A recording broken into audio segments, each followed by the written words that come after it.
Joiner Hamilton?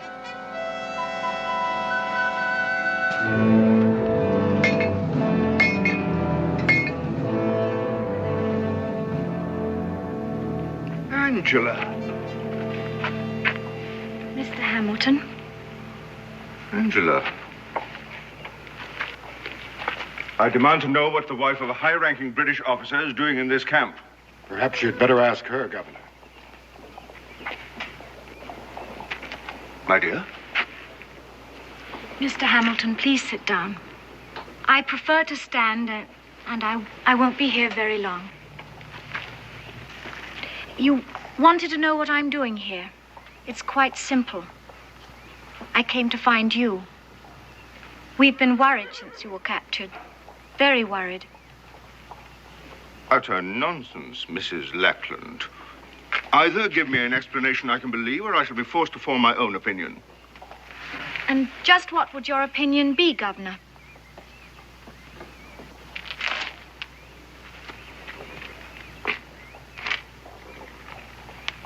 I should say it rather smelled of treason. Then treason it is. I came here to help my husband, Mr. Hamilton.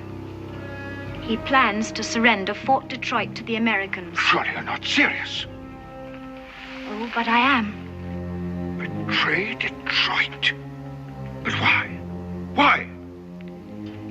Perhaps as a woman I should like to see this senseless war come to an end. But this is treason. I thought you wouldn't understand that, Governor. Is it easier for you to believe that we're doing it for the rather substantial reward the Americans have offered us? You can't do this. Easy, sir. Guards! See the governor back to his quarters. You'll never succeed. But even if you do, neither you nor your husband will ever dare set foot on English soil again.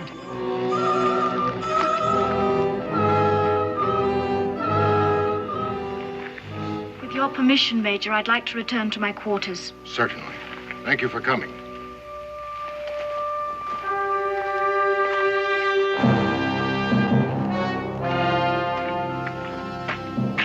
You can come out now, Mr. Boone.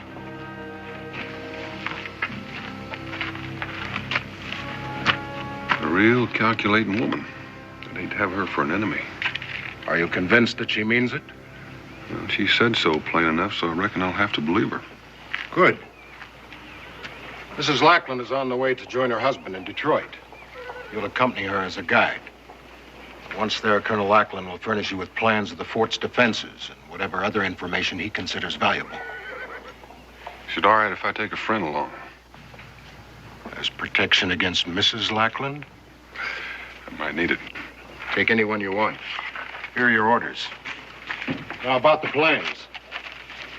I want them delivered to me before I cross the mountains. With them, Washington will give me everything I need to move against Detroit. Now, you're going to be on the move, too. Where will we meet? I'll wait for you here. Or you wait for me. Kanawha Pass. All right. I'll meet you there.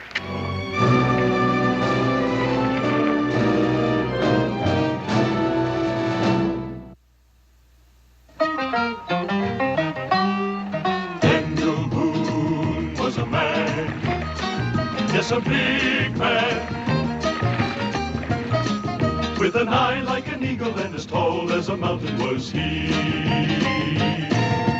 Daniel Boone was a man, yes, a big man. He was brave, he was fearless, and as tough as a mighty oak tree. From the coonskin cap on the top of old Dan to the heel of his rawhide shoe, the rippin'est, roaring'est, fighting'est man the frontier ever knew. Daniel Boone was a man, yes, a big man, and he fought for America to make all Americans free. Daniel Boone.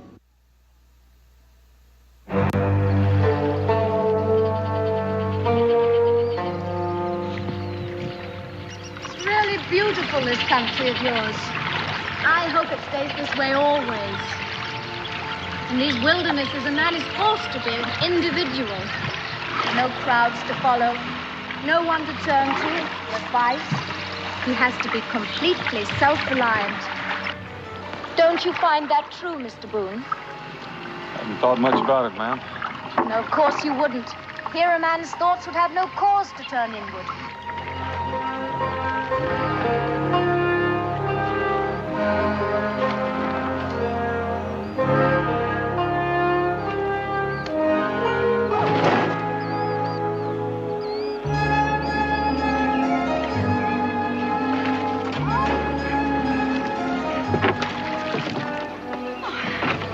You know, I think that self-doubt and invidious comparisons with others, well, they're products of civilization. Wouldn't you say so, Mr. Boone? Here's your bag, ma'am. What are we stopping here for? That's where we change rivers. All right, Cully, let's pick her up.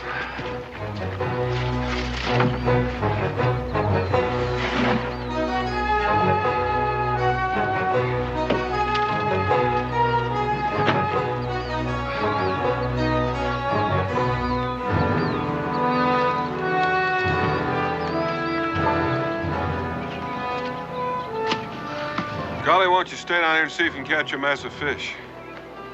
I'll take the gear and Miss Lackland up there at the rocks and make camp. Might even whip up a batch of biscuits. Biscuits? Please, Mr. Boone, why don't you both go fishing? I'll make the biscuits.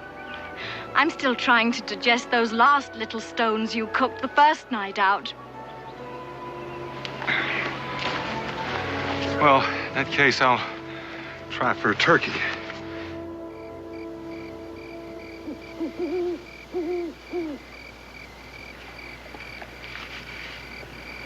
No, thank you. I finished.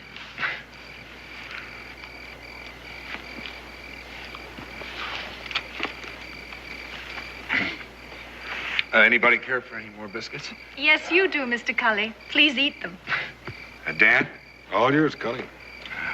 These mighty good biscuits. I mean, they're about the best I ever tasted, especially when I've been traveling with Dan. Of course, this turkey grease is pretty good, too, Dan. I mean, especially with these biscuits. Well, Cully, turkey grease just is. I didn't have anything to do with it.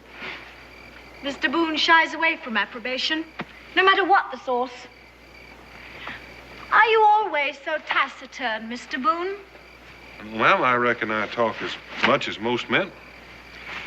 It's just that I'm not too happy with this chore, and I'd kind of like to keep it on a business-like basis. But how strange that you should be unhappy. Maybe uneasy would be a better word for it. Are we violating one of your tenets of honor, Mr. Boone? I mean an Englishman in a position of trust betraying his own country. Such a provincial attitude. Well, what about Count Pulaski? And Kosciuszko, are they fighting for Poland? And the Marquis de Lafayette, is he fighting for France? No, they're fighting for America. So why should my husband have to fight for England just because he is English? Don't you want him on your side? I don't know, ma'am. I haven't met him yet. But your reasoning process, or perhaps I should say your lack of one, well, it frightens me. My husband and I are risking our lives to aid your cause. And if you feel this way, how can I be sure you'll even accept the documents my husband plans to turn over to you? Oh, I reckon I'll have to do that. And if you feel honorable in accepting them, why should he be dishonorable in handing them over? I appeal to you, Mr. Cully. Please, ma'am, I'd just like to keep out of the ring. Why can't you see the truth, Mr. Boone? My husband's act means that Fort Detroit can fall without a shot being fired, without one life being lost, not one drop of blood being shed. Well, far from being treason, I call that the noblest form of humanitarianism. Ma'am, you talk as if I were arguing with you. Now, there's your bunk, and I suggest you take advantage of it. The canoe part of this trip is almost over, and from then on, it's just going to be walking. We're that close to the fort? Yes, ma'am, we are. We should be there tomorrow afternoon. Good night, Mrs. Lackland. Good night, Mr. Boone.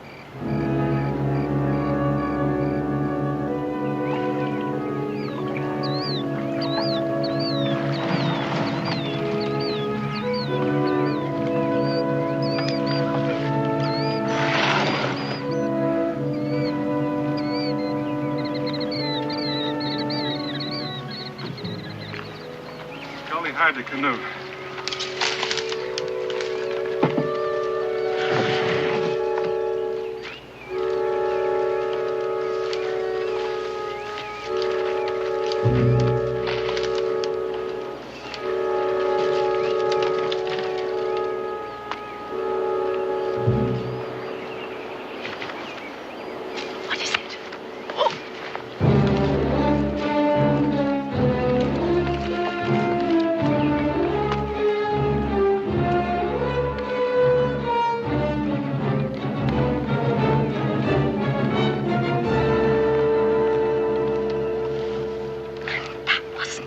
unnecessary, Mr. Boone. That man is an English soldier. All I had to do was to tell him I'm Colonel Lackland's wife. Not that Indian. Why, do you know him? That's many lives. The Iroquois bloodhound. If he were the same age, chances are we'd all be here. Well, what are you going to do about it? You can't stay here. I aim to stay right here, and Cully, you take her into the fort. If your husband is going to turn those plans over to us, you can bring him back here to me. You don't trust us, do you, Mr. Boone? Well, I still haven't seen those plans yet. Cully, remember, you brought Mrs. Lackland here from Montreal all by yourself. I hope he knows what he's doing. He knows exactly what he's doing. Well, ma'am, next move is up to you. Soldier!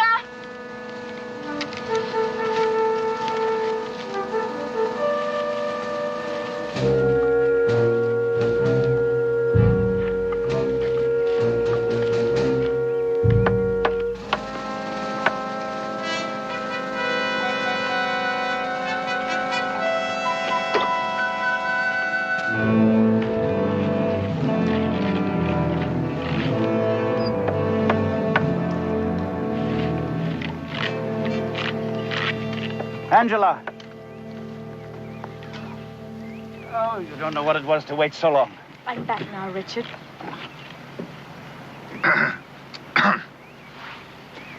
Darling, this is Mr. Cully. From Montreal, sir. This man was your only escort? Is he the man our friend sent?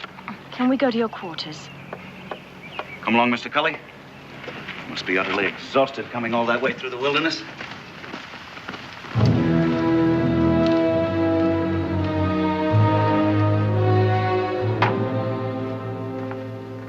Come on, darling. Rest yourself. Thank you, Richard.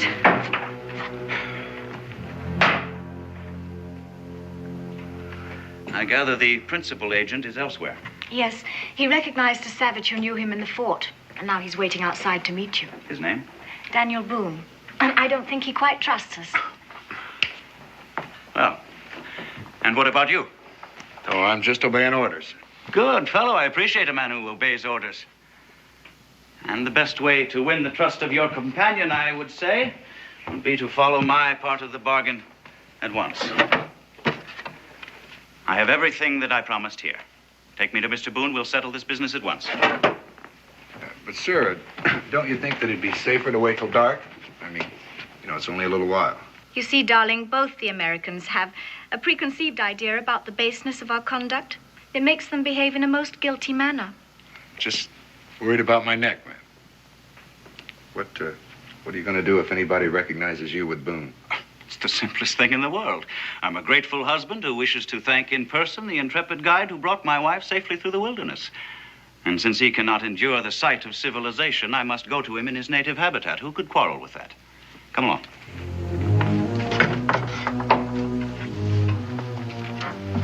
Oh, Angela, darling, your trunks arrived several days ago, and I fixed up the bedroom for you. Do tidy up a bit. We're expecting Governor Carleton at any moment. And what's the governor of Quebec doing here in Detroit? I rather suspect he's here to see how I'm running things since Hamilton was captured. So be very charming to him.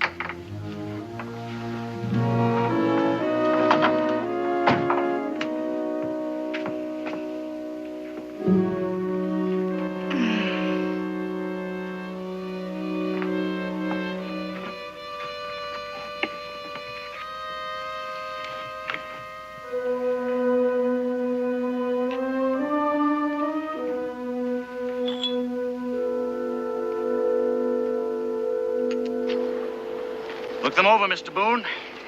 A map of the fort's defenses, both inside and out, together with an inventory of weapons and munitions and a complete list of personnel and their functions. I've placed my life in your hands. Are you convinced now that you can trust me? Just sit down and rest, Colonel, while I take a look at these. You'll be returning to Major Grayson at once, I trust? You know, it would have been better had the American troops accompanied you so that I might effect a bloodless surrender right now. But I suppose the Major is encumbered with his prisoners? You know, I can't help but feel sorry for Lieutenant Governor Hamilton. He's a very decent fellow. Do your people really believe that he offered the Indians a bounty for every settler's scalp they brought in? I'm afraid they do. It's impossible. I know the man, you see. After my defection, I hope I shall be able to testify as to his good character. I doubt that your testimony will be worth much, Colonel. You mean because of my defection? My wife was right. You do believe I'm doing a dishonorable thing. Let's just say I don't understand it. But if you're going to give us Fort Detroit, we'll take it. And you'll get whatever was promised to you. All right, you'll have what you came for. When shall I expect the American attack? You'll be notified in time, Colonel. Right now, I'd like for you to come down to the river and point out some of those emplacements. I can assure you that map is correct. All right, let's be quick about it.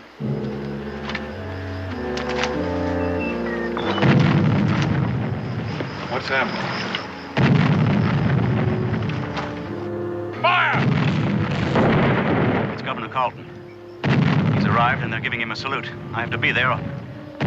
Boone, I can assure you those documents are correct. Now get out of here quickly. Let's return to the fort. He acts real worried, don't he? The more worried he acts, the better I like it. I'm beginning to think these documents are the real thing. Dan, you're a real suspicious man. Just careful. We're not so rushed that we can't take time to wait around after dark to check some of those gun emplacements.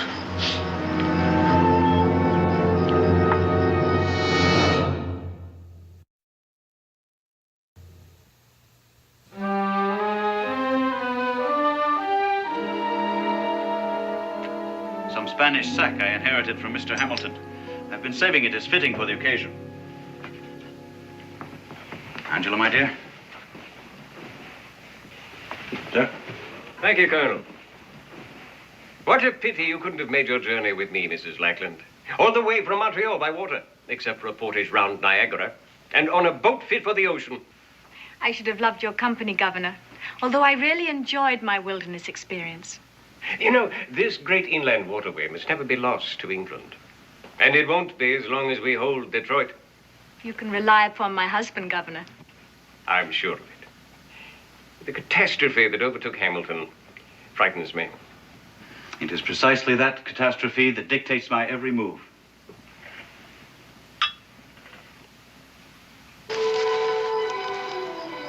According to the map, there are gun emplacements up on that vantage point. Yeah, but if they are, they'll be mad. Well, I'm not aiming to attack it. I just want to make sure they're there before we head on south. Cully, why don't you swing around and see what you can find? Right.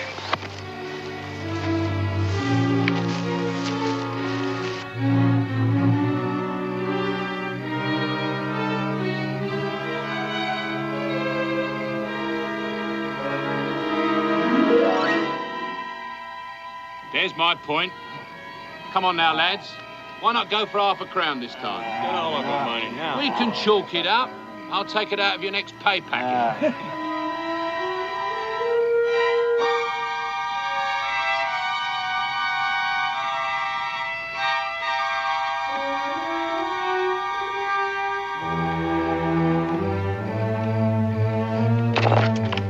Hey, wait a minute. Hey, what's that? Someone's coming.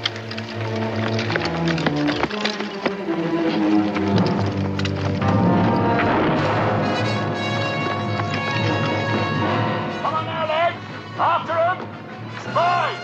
Come on now, move it. Come on now, get up out of the front. I want him alive. You hear me, alive? Get up there after him. Come on now, get on.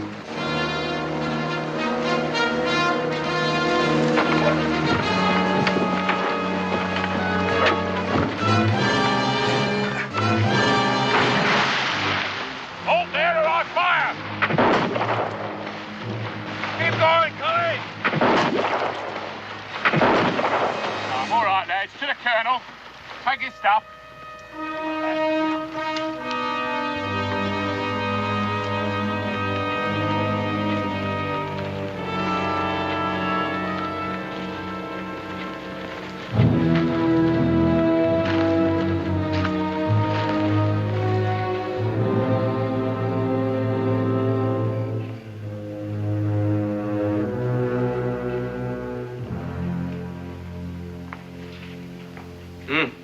It's a daring scheme, Colonel.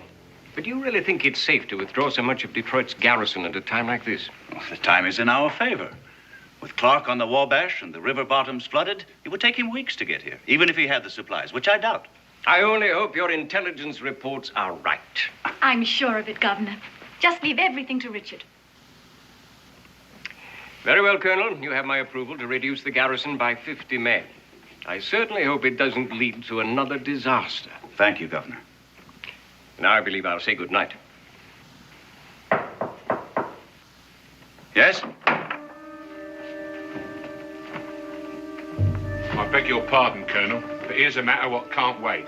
We caught this blighter here spying out our guns.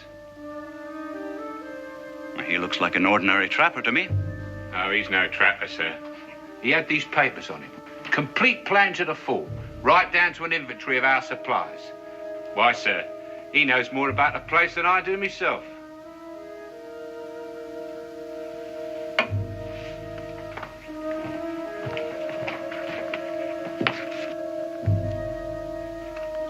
Yes, there does seem to be some irregularity here. Colonel, may I? How could any man get the plans to the fort unless someone gave them to him? We'll find that out shortly, Governor. Sergeant, you and your men have done well. Back to your post now on the double. Yes, sir, but there was another one, sir, but he got away. And there may be more. Back to your post. Yes, sir, but the one who got away, sir, he was the man what brought your wife into the fort today. Sergeant, I gave you an order. Right, sir.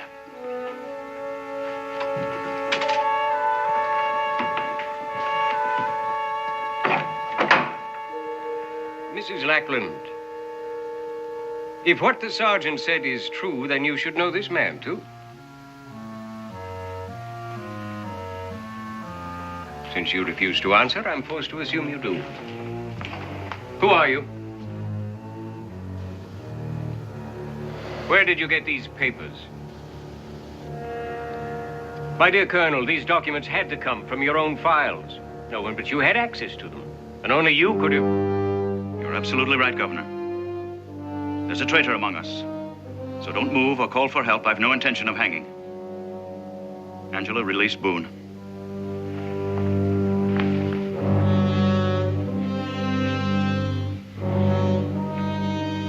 Use the rope on the governor. Tie him in the chair. Gag him. Angela, we're leaving. Get what you need from your room.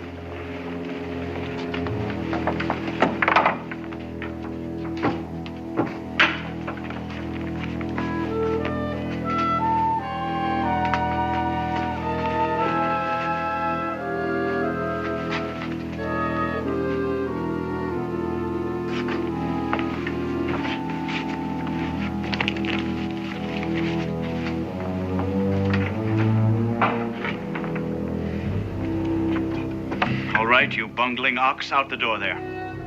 If I die for this, I shan't die alone. Angela?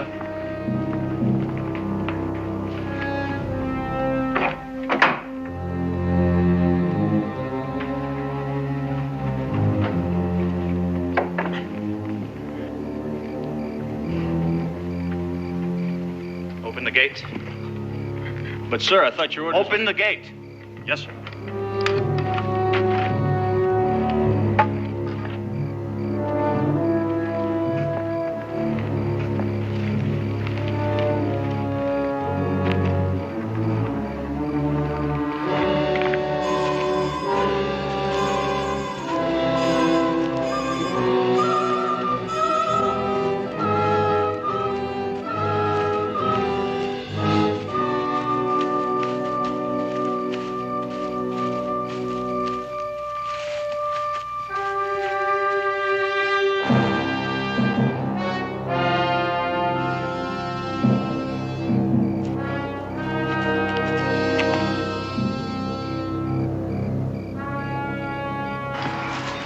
They'll be after us as soon as someone discovers the governor.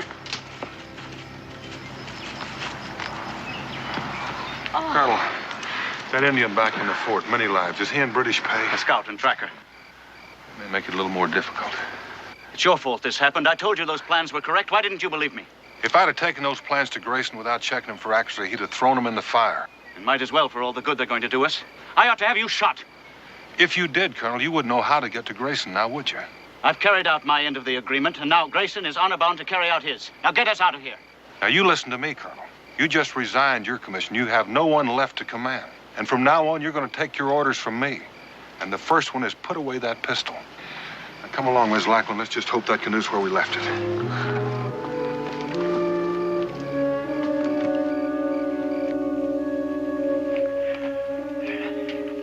You saw the Colonel and Mrs. Lackland? They have left the fort with the man called Boone. You can follow? Tonight? Tomorrow? A moon from now. I can follow. Good. We'll get them back, Many Lives. We'll get them all back.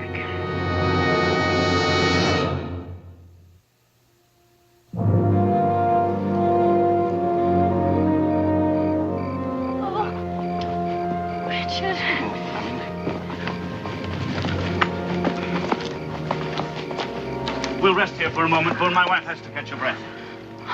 All right, Colonel, it's not far to the water. I'll go after you. Oh, Richard, my shoes full of sand. Oh, well, this is one journey I didn't expect to make. Nor I. But when Boone was caught with those documents, I had to do something. I know, darling, you were marvelous.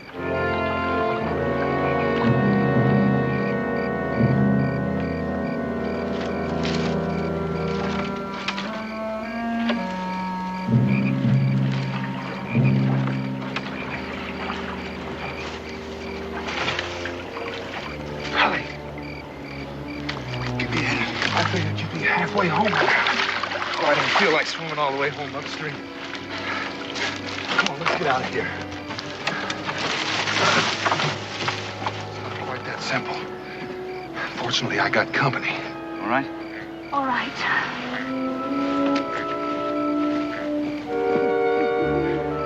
Wait a minute, you mean to say he's going with us? He saved my life. I reckon I ought to return the favor. Besides, if we don't outwit Many Lives, we're all going to hang.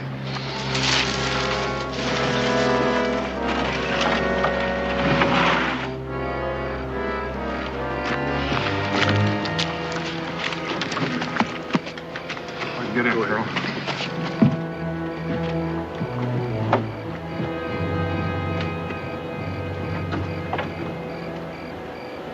All right, Colonel. You're not going to go.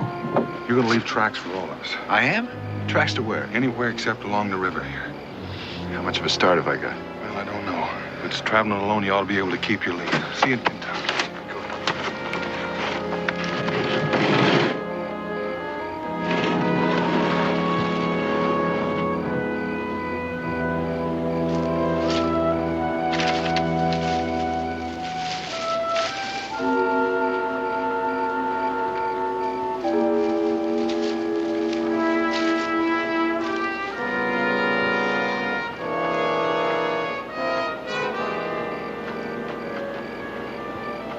Colonel, if you're any good at using one of these things, start doing it.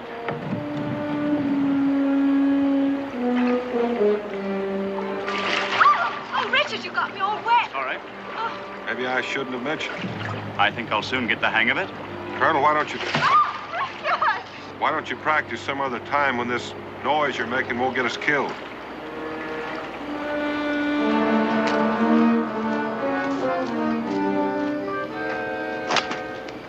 How you keep looking for these tracks in the dark. Even the feeble eyes of my mother could see these. Right you are. Like someone was stomping armed. Yeah, would that mean they was running? Those who are being pursued often. You're very right there, matey. Running hard over the land. I likes that better than open water. Yeah, come on now. I reckon I can follow these myself. Come on. One does not follow a trail by eyes alone. What do you mean? The eyes see tracks. The nose smells the scent of flowers not in bloom. Really? The tracks lead south. but the scent of flowers comes across the water. I don't smell nothing. I will wait here. Run fast and bring a canoe. All right, then. You say so?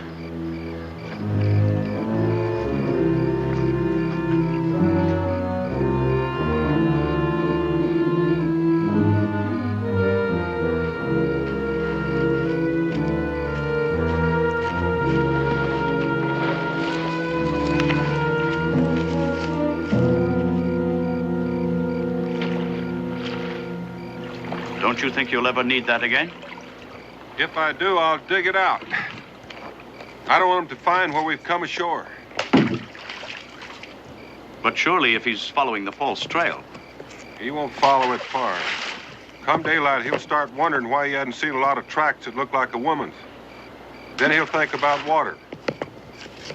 He won't have any trouble finding where we left from. But if we can keep him from finding where we landed, that's that. Come along, darling, we're leaving. All right, just let me tie my hair up first. Let's go.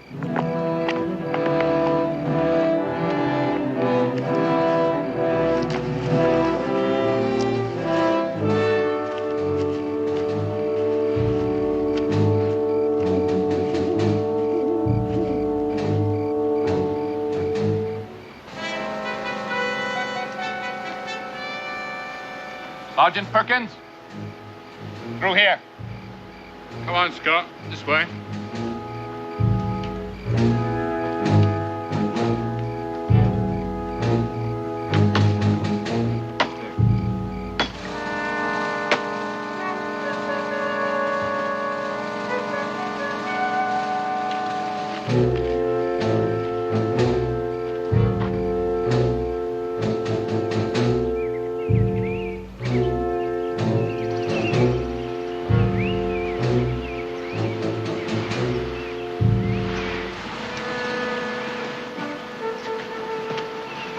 Better sit here and rest a spell, man. Oh! If there was anyone after us, Boone, we'd surely know it by now. I think we're safe. Angela can't stand much more of this. If we're going to rest here, well, I think better make sure that we're safe. What are you going to do? I'm going to do a little backtracking. You mean you're going to leave us here all alone? I'll be back. If you get hungry and you want something to chew on, there's some jerky in here.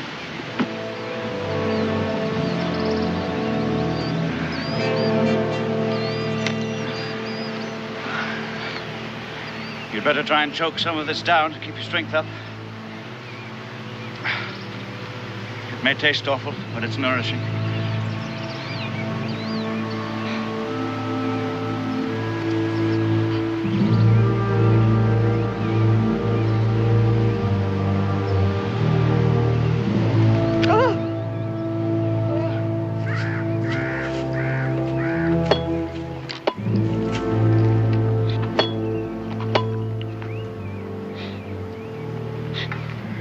Far ahead are they?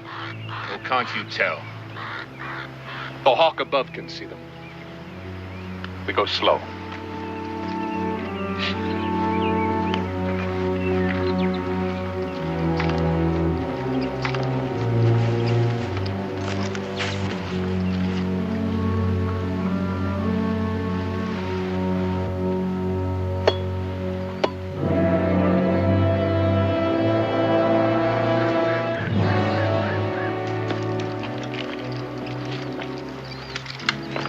The scent of the flowers grows even stronger. They rest somewhere ahead.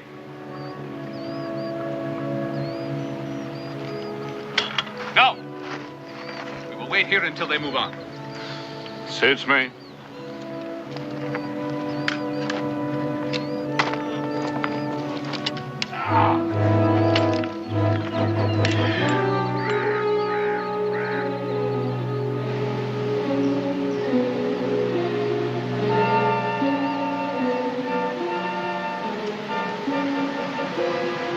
Blackman, take off that dress. What? Here, put this on. Over here behind the rock. Now, just a minute, Boone. You're not giving orders to my wife. Your wife is reeking of perfume. Well, of course I'm wearing perfume. Well, what else can a poor woman do when when she can't take a bath? What business is it of yours, anyway? I'd say it's more your business than mine. Many lives and 2 British soldiers are coming up that valley. And many lives has been following this scent like a hound. I should have put it together sooner, except I've been surrounded by it night and day. Miss Lackland, I want that dress. Oh, Richard. You better do as he says, Angela. Please do as I say. But what if many lives is...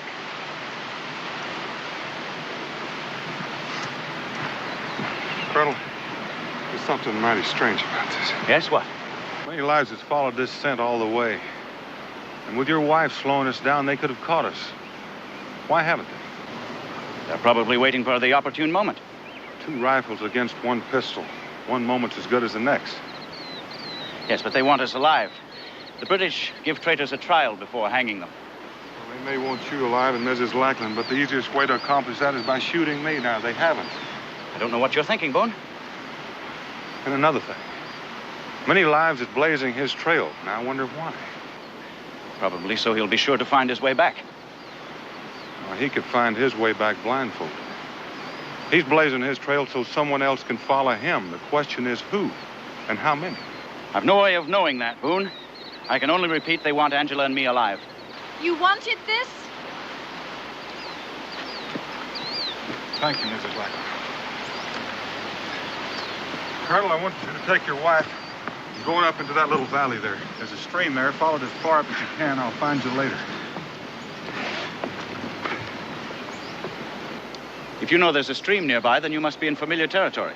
I've been here before. Here, take my pack. I want to travel light. Well, what are you going to do? I'm going to try to get rid of many lives. Now, you all go and I'll stay here and watch until you're well out of sight. But Boone, if something happens to you, how will we find Grayson? You better hope nothing happens to me. But if you follow my directions, I'll take you to him by morning.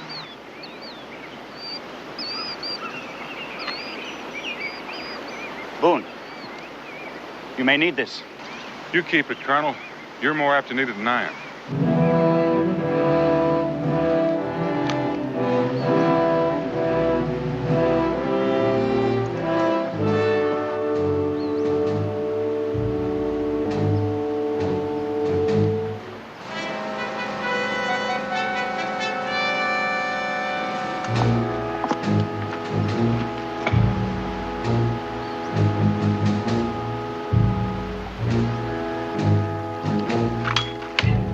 What's the matter now? They move again.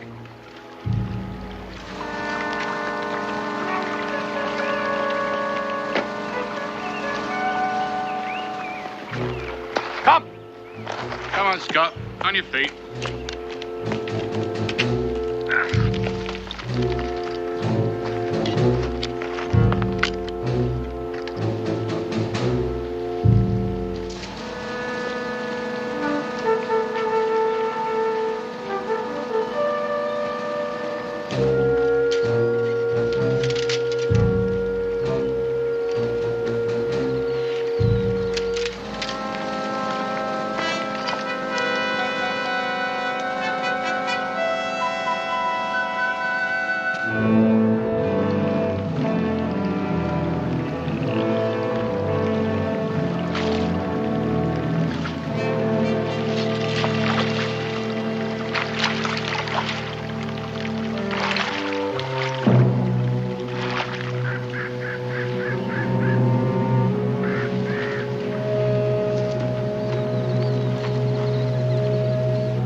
Strange thing.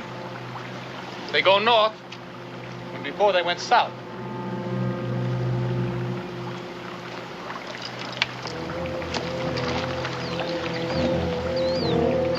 Strange. Very strange. What's the matter now? Now they turn again. They must be lost. Daniel Boone, lost? No. Perhaps he suspects and doubles back to throw me off the trail. But he does not succeed. Come.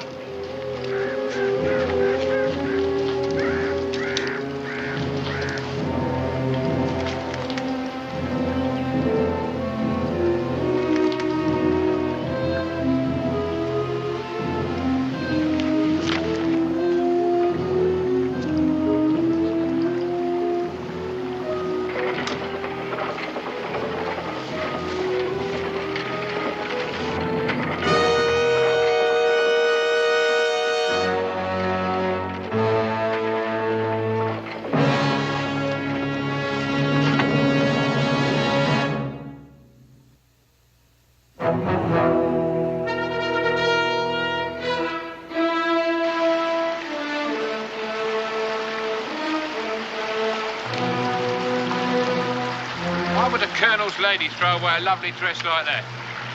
Not the woman. Boone. Boone! He knows we follow. Go back. Tell the troops to advance. You'll stay here? No. I go on. Right, Scott. Come on.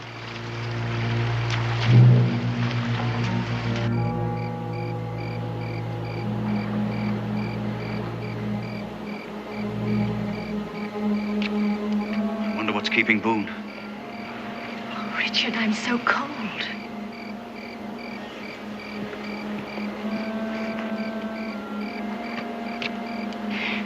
Suppose he doesn't come. Oh, Richard, what will we do if... Well, suppose things go wrong? It wouldn't be for want of courage on your part, my dear. You were magnificent.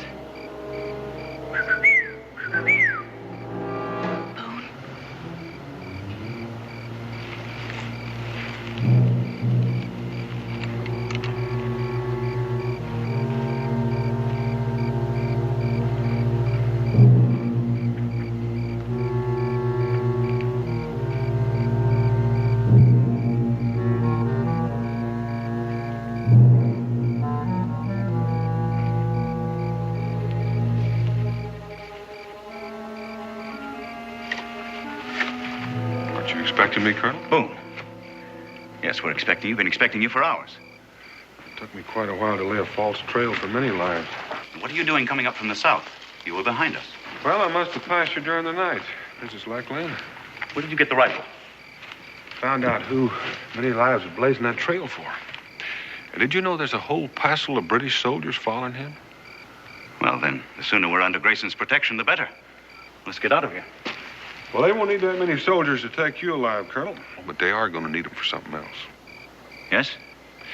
Could be said that I'm a worse traitor than you are, because I've been leading British soldiers straight to where Grayson has Governor Hamilton prisoner. Now, that's what those soldiers want, to rescue Hamilton and his men, isn't it? And I've just been wondering, Colonel Lackland, if that's not what you've been after, too. You were right, Boone.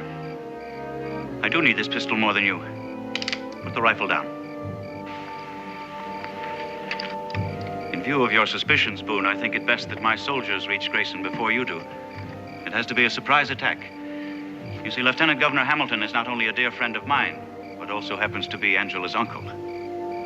So we'll just wait right here. Very clever man, Colonel. I bet you even know how to paddle a canoe. Mrs. Lackland. You know, I'm pretty sure you didn't figure on coming with me. After you handed me those documents, I figured I'd head straight for Grayson. Many lives had followed, blazing a trail for the British soldiers. But then you were captured. It sure put a burr under your saddle. If you locked me up, I couldn't lead you to Grayson. You turned me loose. I had to convince you I was a bona fide traitor. The only way to do that was to help you to escape. Played your part very well, Colonel. I think you had a few suspicions, Boone. The worst of it was you kept trying to hide our trail.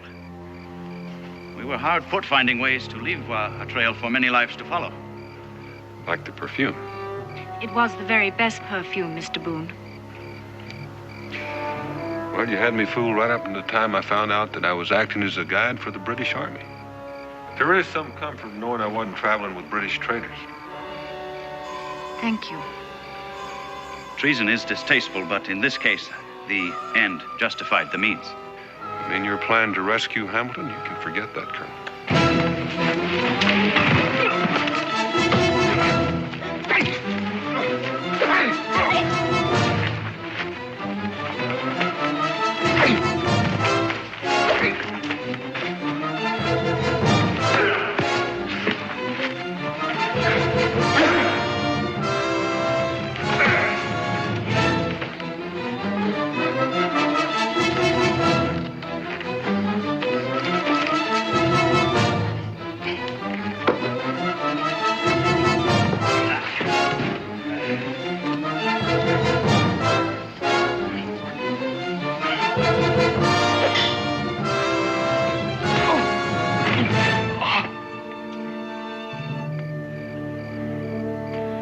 Wasting your time, Colonel. I've already warned Grayson. I don't believe you. Where do you think I got that gun you're holding? We may fail in rescuing Hamilton, but at least we won't go back to Detroit empty-handed. I'm taking you prisoner, Boone. Now, that'd be nice. Except there's just one thing you're not counting on, Colonel. And what's that? Well, I don't think they'd like it very much. Colonel, Miss Lackland. Sergeant?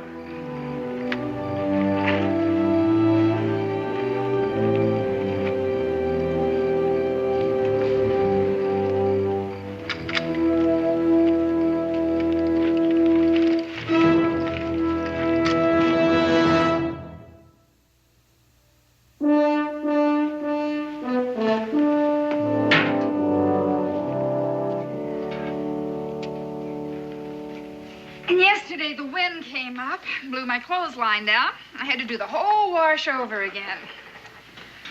And Cincinnatus, to top it all off, has gone up on the price of flour. You left out Thursday.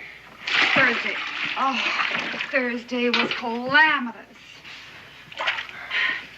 The cakes I baked for Molly Malone's quilting bee fell. Oh, and butter wouldn't melt in Mrs. Gay's mouth when she saw 'em.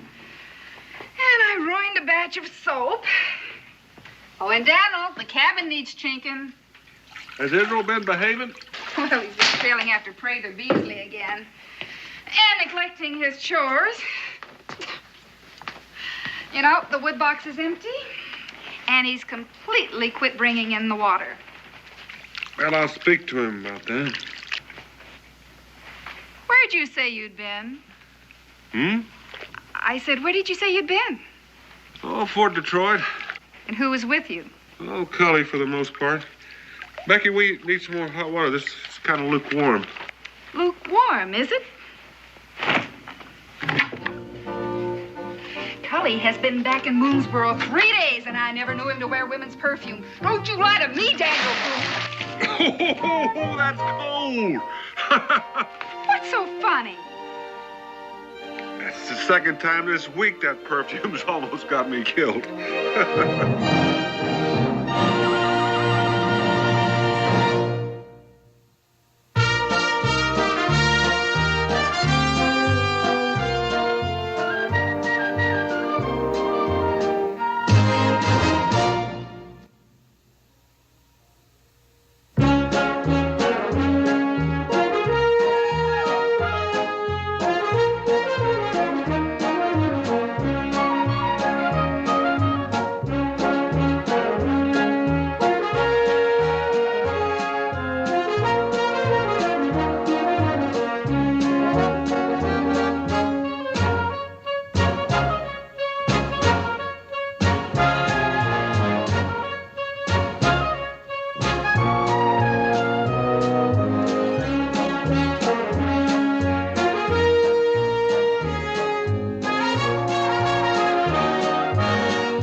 Well, I reckon that'll do it, Cincinnatus. Reckon so.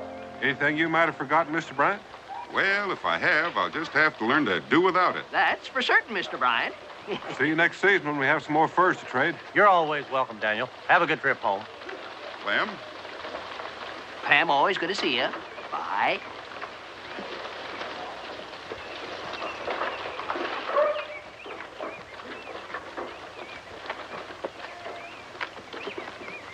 I hear tell one of them fellas yonder is Daniel Boone. Yep. If you want to talk to him, you'd better hurry. He's leaving town. Oh, I haven't got anything to say to him. I just wondered what he looked like. He was a tall one, a coonskin cap.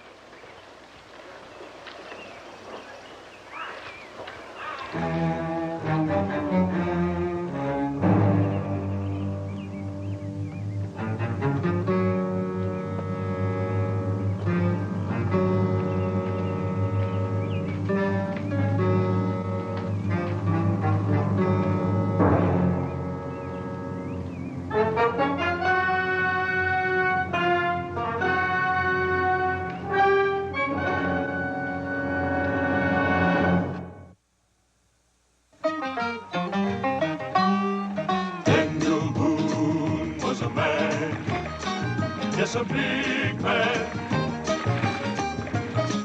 With an eye like an eagle and as tall as a mountain was he. Daniel Boone was a man, yes, a big man. He was brave, he was fearless, and as tough as a mighty oak tree. From the coonskin cap on the top of Old Dan to the heel of his rawhide shoe, the rippin'est, roaring'est, fighting'est man the frontier ever knew. Daniel Boone was a man, yes, a big man, and he fought for America to make all Americans free. Daniel Boone.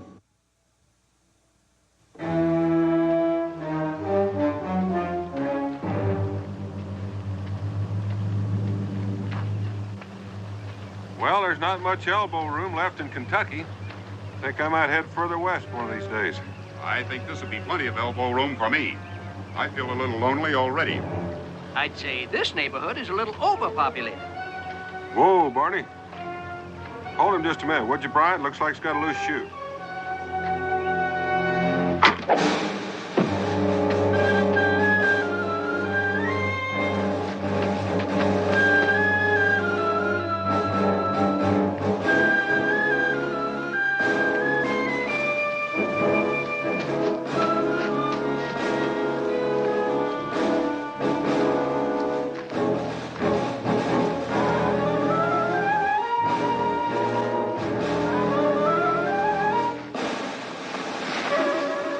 Put it down.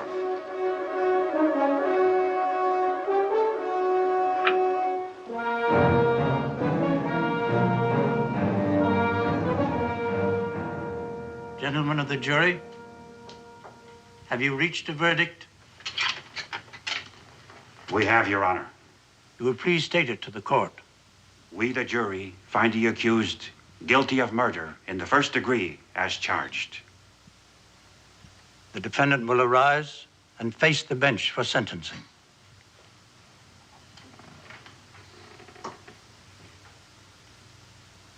Gordon Jarrett, you have been tried by a jury of your peers and found guilty.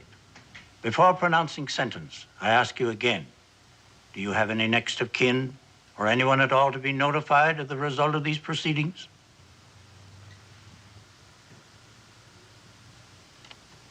Then we have no grounds for delay.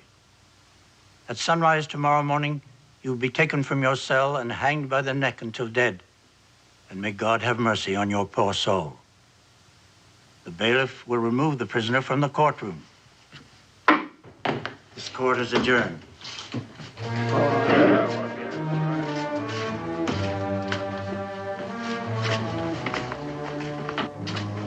Your fate is sealed, Boone, and my grave won't save you. Terror and disaster will strike your house, and madness be on your head. And in the end, you'll hang, like me.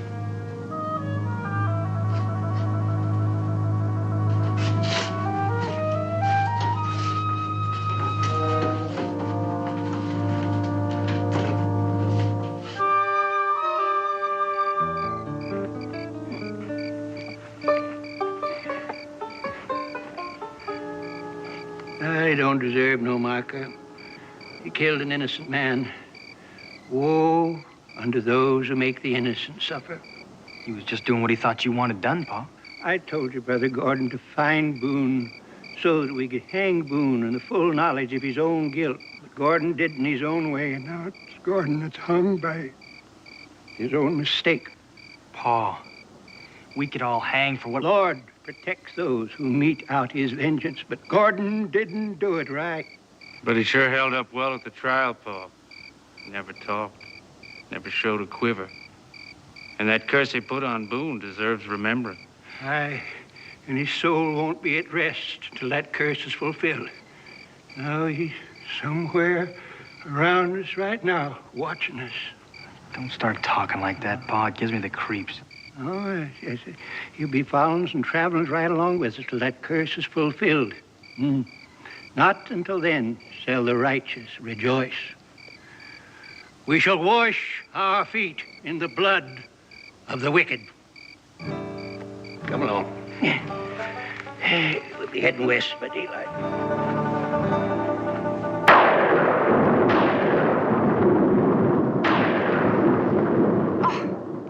Oh, Dan, that was too close for comfort. Oh, no need to worry, Becky. You never hear the lightning bolt that strikes you. Is that little bit of wisdom supposed to reassure me?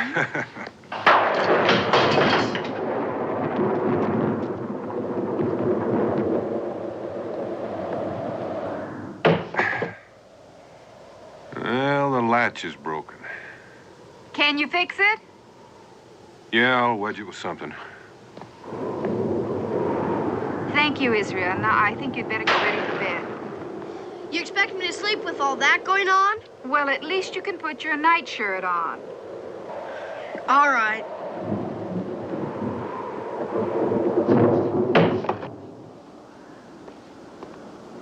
Isn't it a strange time of the year for us to have a lightning storm like this? Oh, maybe a little unseasonal, but it's not unnatural. You can always expect a thunderstorm after a long, hot, dry spell. I thought the dry spell was sort of unnatural. Killed about half our corn crop. I could ski. That's not alive for telling you what that Jarrett fellow said to me. Well, it makes you think I was thinking about Jared. Weren't you? Maybe I was. I still don't think the man's curse was responsible for our corn crop dying or anything. You know what's had me puzzled is why a total stranger be so dead set on killing me. I thought he meant to kill all of you to steal the pack horse. That was the only motive the prosecution could come up with. It came out later at the trial that he'd asked someone in Salem to have me identified. Not Brian or Cincinnati, just me. You think his aim was bad? His aim was perfect. If I hadn't been down to look at that loose shoe, I'd been the one to receive the bolt. Well, crossbow, that's a terrible weapon.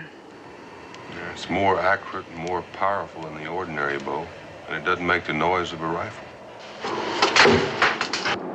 Oh, can't that shutter be fixed to stay shut?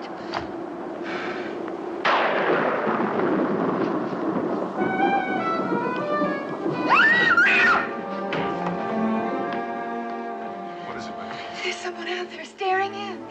Oh, Dan, don't go out. Hold it after a minute. What's happening?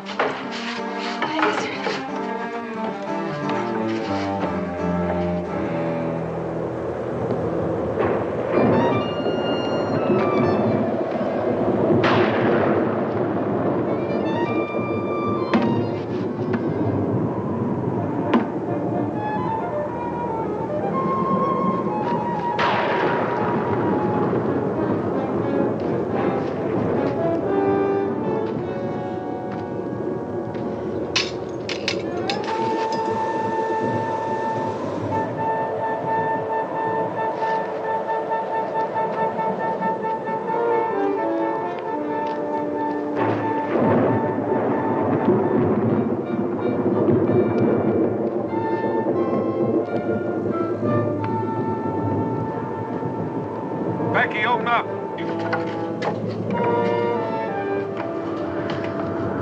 What was it, Pa? Nothing, son. I think you better get back to bed.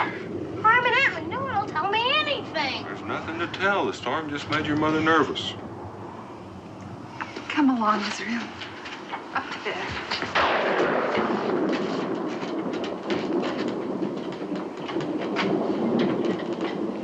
Dan, I know I saw something. All right, Becky, I'm not denying that you saw it. But you were in a mood to see something, whether it was there or not. Didn't imagine it. I think you ought to go to bed, too. I'll stay up for a little while. I can tell you don't believe me. Becky, I'm sure you thought you saw something. But who in Boonesboro would be sneaking around spying on us on a night like this? It doesn't have to be somebody from Boonesboro. It doesn't even have to be a someone. All right, I'll go out again. I'll get a lantern and look for tracks.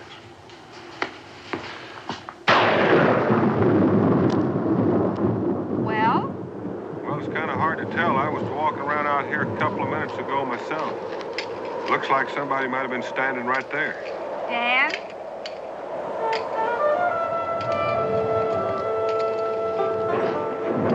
wasn't here at sundown. Well, at least now we know I wasn't seeing things. Kind of wish you had been. I don't like growlers. Why would anybody hang their watch on a tree and go off and leave it? I don't know. Seems to have some engraving in it. J. Primrose, born June 12, 1752. Hanged April 4th. Doesn't give the year. Let's go inside.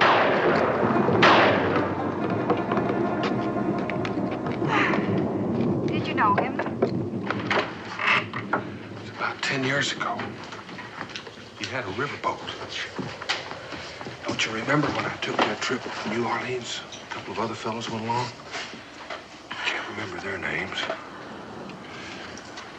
Primrose. Who could forget a name like that? Never saw him before or after. Did you have any trouble with him? An argument? No.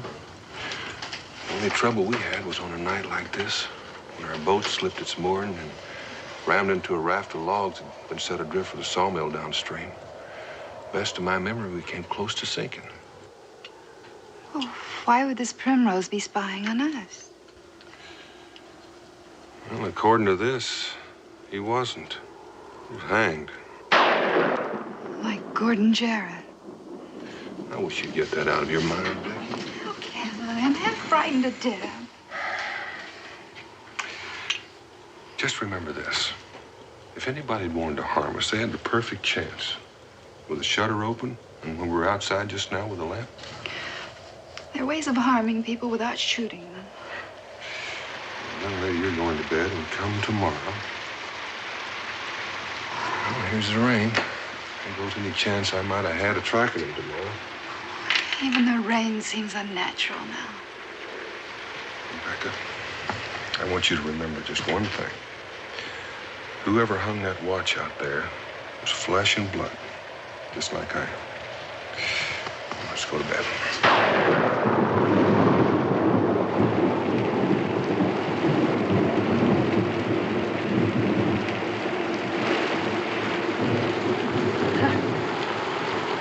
Well, Gordon's curse worked real well, Pa.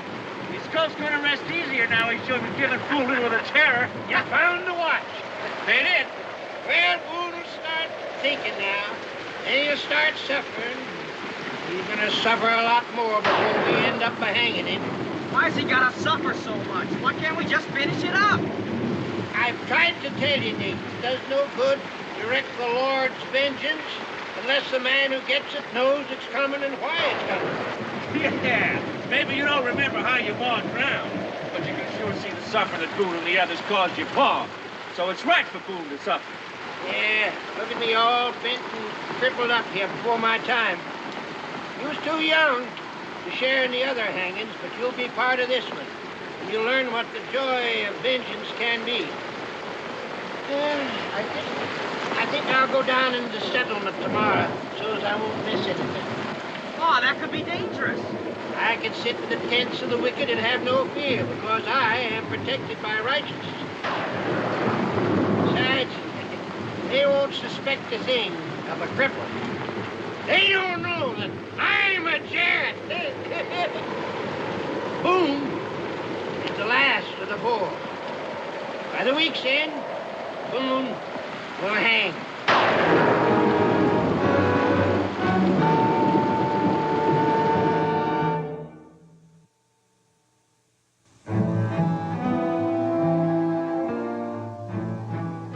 Now, that's mighty strange. Doesn't even seem to be ticking. No. Whoever hung it on that tree didn't part with any treasure. It was intended to mean something, but what? Hanging. Hanging on a tree, huh? Hanging? Well, that's what that Gordon Jarrett said was going to happen to you, Daniel. Cincinnati, will you forget about that Jarrett curse? You've got Rebecca all upset telling her about it. I am sorry about that, Daniel, but when she just kept asking questions about the trial, and Dad, blame it just slipped out. Well, there's nothing to do about it now. And besides, I'm just answering your question about what this watch could mean. Gordon Jarrett is 6 feet under. And his body is. The name on this watch is Primrose. Well, it was you that caught him and our testimony that convicted him. What do you suppose if somebody was trying to get revenge? Well, as I recall, he said he didn't have any friends or relatives. Dan, I just wonder if maybe this is just some harmless prank that somebody is trying to play on you. Well, that could be. Only when it scares my wife half to death, it stops being harmless. Besides, I'm almost certain that I'm the one that Gordon Jarrett intended to kill. Now, you see, Daniel, you're doing the same thing you got sore at me for doing, trying to connect all this with Gordon Jarrett. Cincinnatus, will you pour me a mug of ale? All right, Dan.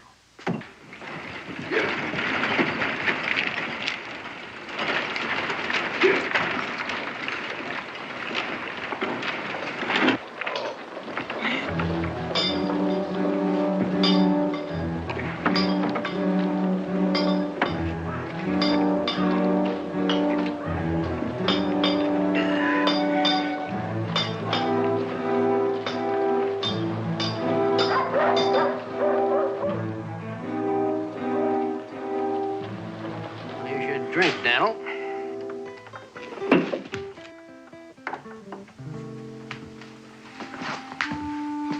Now, good morning, sir. What can I do for you? Well, you can pour me a mug of rum to start with. I'll be happy to oblige.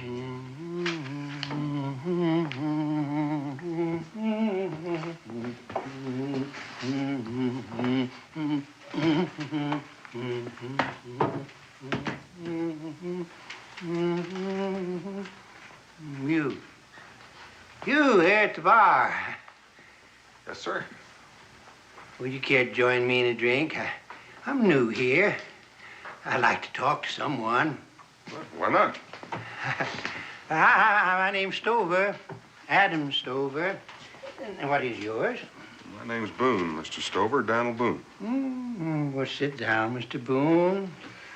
Is this your first time in Kentucky? Well, it didn't say that. It's first time here. I've done considerable rafting down the Ohio and the Mississippi.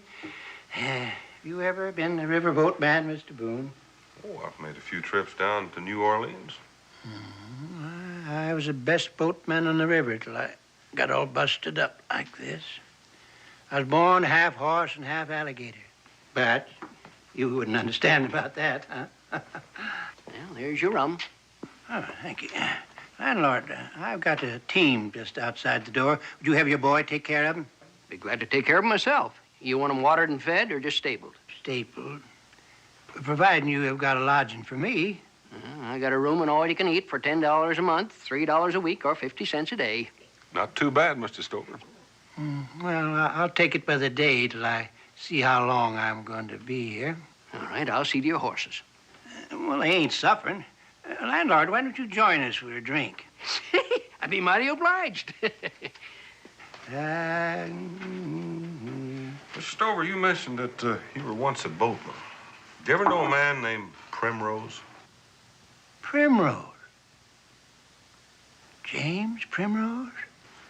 Must be. His initial is J. He was hanged 3 years ago. That's what it says in this watch that I found.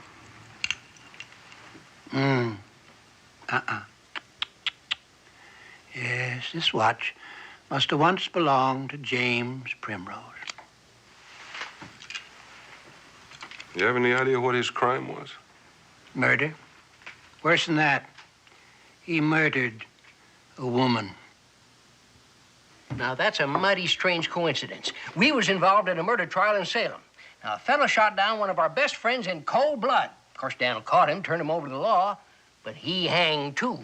Commendable. That must make you feel almighty proud, Mr. Boone. There wasn't any pleasure in it. I just did what I had to do. There's always pleasure in vengeance. An eye for an eye and a tooth for a tooth. Don't you agree with that, Mr. Boone? Well, not always, but you can't have a murderer running around loose. Absolutely right. When the innocent suffer, the guilty must pay. Yeah, landlord, let's have another drink on that. Good idea. You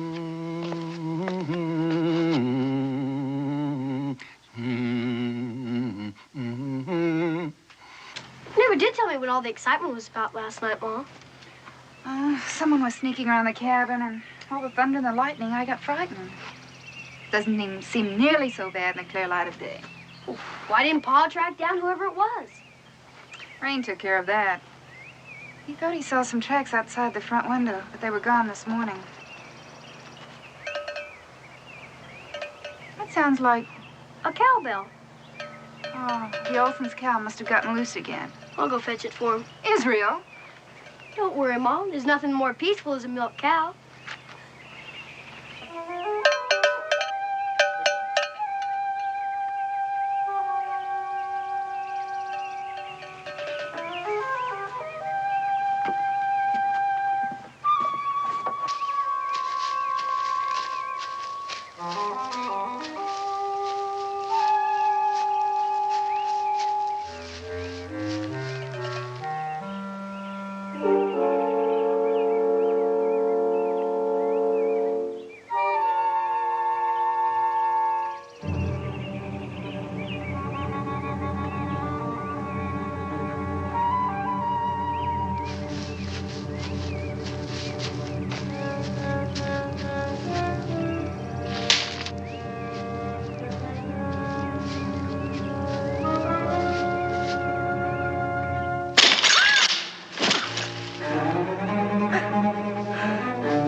Watch where you step.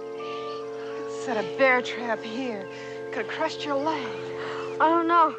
I don't know what happened to that old cow either. The bell stopped ringing. That was no cow. Let's get back to the cabin. You go back to the cabin, Mom. Bolt the door. I'm gonna go get Pa. Israel!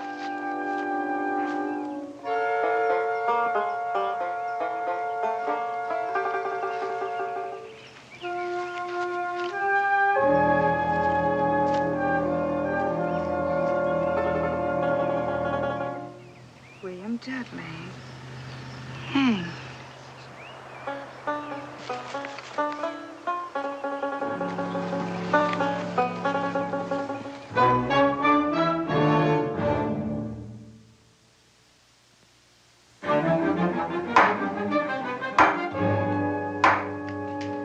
What kind of business are you planning, Mr. Stover? Well, I was hoping to open up a grist mill, if I can find the right place on the river.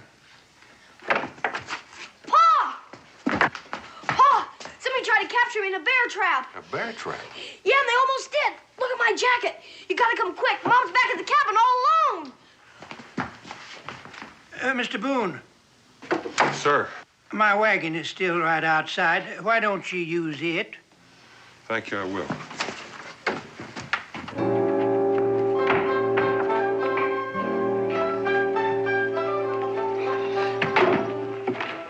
Hold on tight, son. Get up there! Help!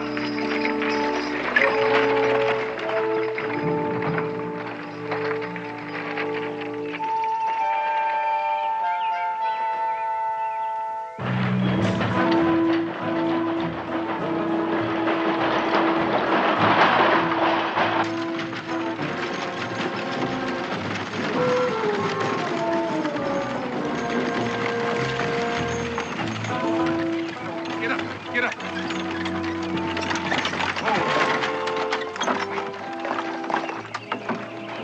Are you all right, Becky? I am now.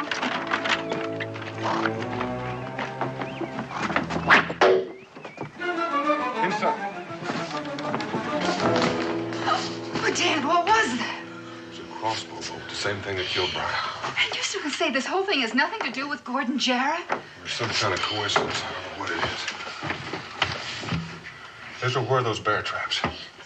They're straight out. Wait, Dan, there's one more thing. I found this near those bear traps. William Dudley. Hanged.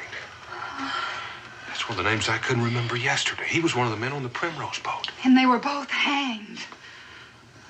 I just met a man named Stover who said he knew Primrose. And he just told me that Primrose was hanged about 3 years back for the murder of a woman. A woman? It's hard to understand. I remember Primrose as a big, good-natured man. Dan, this man Stover, he may be the one that's doing these terrible things to us. Well, he couldn't have fired that crossbow from back in the tavern. And he's too old and crippled to have set those bear traps. All the same, it's too much of a coincidence to have him show up right after we find that Primrose watch. I think you better go back and have a talk with him, if he's still there. He's still there, all right. That's his rig outside. Now, I want you to go in and pack up clothes for you and Israel. You're going to stay in the fort for a while. I'm going to go out and have a look around.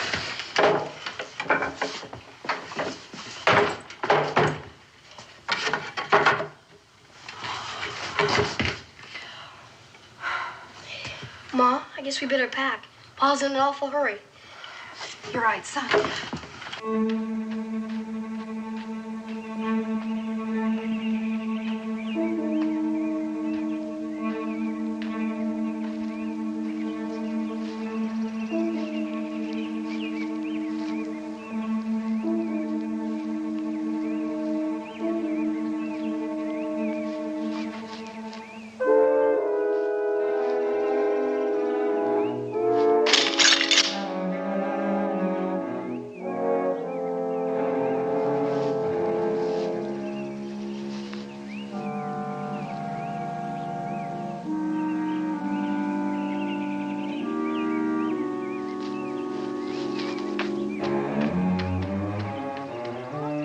Do about my jacket?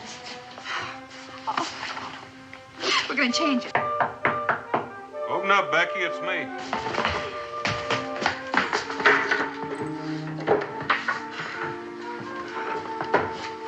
Pa, did you find anything? One more trap that wasn't sprung. You were lucky, son. How'd you happen to go out there? I heard some cowbells. I thought Allison's cow might have got loose again. And when he got to the traps, the cowbell stopped. And obviously it wasn't a cow. Somebody was leading you on. They left tracks. I'll see where they lead to when I come back. Come back? Aren't you going to stay at the fort with us? I'm going to make sure that you and Israel are safe. Then I'll come back and clear up this matter. Well, I'm not going to let you come back alone. We'll take Israel to the fort, and I'll come back with you. Now, no arguments, Becky. I don't want to worry about anybody but myself. Well, then you bring some of the men back with you. By now, Cincinnatus has got this story all over the fort, and they'll be glad to help. It wouldn't do any good. It seems somebody's trying to kill me, and I want to find out who it is. Well, is that supposed to persuade me to let you come back alone? Don't you see, Rebecca?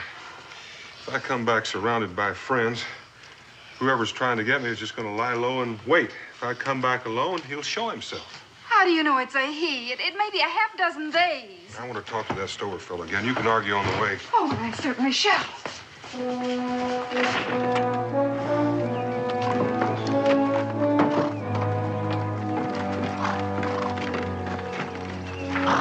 Rebecca, you drive. I want to keep my hands free.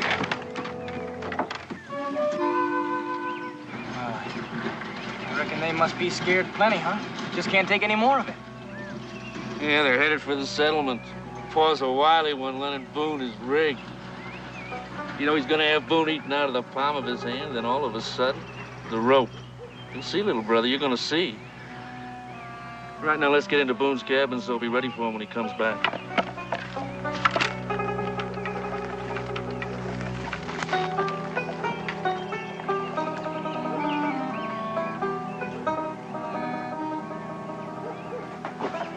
There's no sense wasting this. I'm gonna use it to scare Boone again.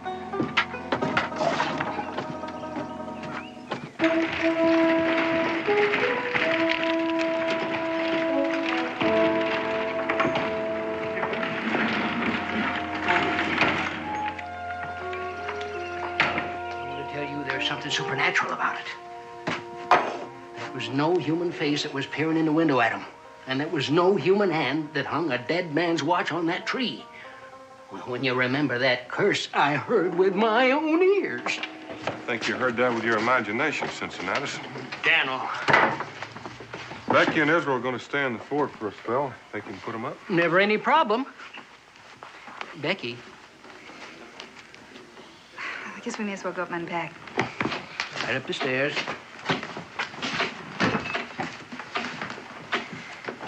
I want to thank you for the use of your wagon, Mr. Stover. Oh, not at all. Anything to protect the innocent. Everything to destroy the guilty. You mentioned that you're James Primrose. Did you ever know of a man by the name of William Dudley? I didn't know him as speaking acquaintances. I don't know murderers, Mr. Boone. I just know of them. I see. Dudley was hanged for murder, too. He was an accomplice of Primrose's. He wasn't hung at the same time because he wasn't caught at the same time. But he was hung all the same. Did you ever run a sawmill? Now, why would you say that? Well, I heard you say something about planning on starting a grist mill, and a grist mill runs on water power, same as a sawmill. So does a spinning mill. You also told me that you'd rafted some logs down the Mississippi. So I just figured maybe the logs that you'd rafted were for your own sawmill. Well, now you got things figured out pretty good, Mr. Boone. Yes, I did start a little old sawmill before the curse of Job come down upon me. Well, if you go ahead with your plans for that grist mill, I think I know the spot for you. If you're going to be around long enough, I'll show it to you. Where you going? Well, you must have heard what Cincinnatus was saying. I figure I'll be a little healthier if I go off on a hunting trip for a spell. Oh, I see. So I'm going to swing on over to my cabin and pick up some supplies, and I'll be on the way. I'll see you when I get back. I can give you a ride as far as your cabin. I'd like to talk to you a little more about that site for the grist mill. Well, fine with me. If you don't mind going a little ways past the cabin, I'll show it to you right now.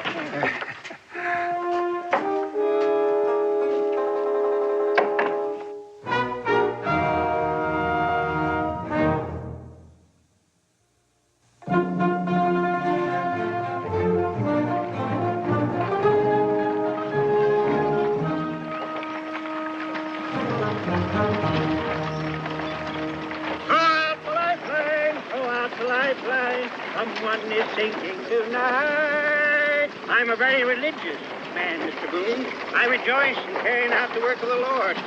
The righteous man considers the house of the wicked, and how the wicked are overthrown. Oh, Beulah Land, sweet Beulah Land, as on my... I'm mighty happy about something, Mr. Stover. Well, I'm thinking about the grist mill, Mr. Boone. It's been a long time. Long time. But as the good book says, though the mills of the God grind slow, they grind exceeding small. You know, my wife and I both thought it was peculiar that a man who knows the name of Primrose and Dudley would show up at this time. I don't see anything so peculiar about it. You know him a whole lot better than I did. What makes you think that? Well, like I say, in the days before I was all crippled up, I lived on the river. There was another man associated with Primrose and Dudley, but I just can't recall his name right off. It's two of them, Mr. Boone. One of them was named Carter. Olive Carter. Yes, that was it. Where is he now? Hades, I reckon. A lake of fire and brimstone. And his soul will be tormented there day and night forever and ever and ever. He was hanged, too. That is the law. You mentioned that there was a fourth man. Do you recall his name? His name? Well, his name slips my memory just at this moment. It'll come to me most any time now. Lifeline, throughout the lifeline. Somebody coming. He's got Boone. He's bringing him to his own execution. Hey, this is going to be easy. This is going to be real easy.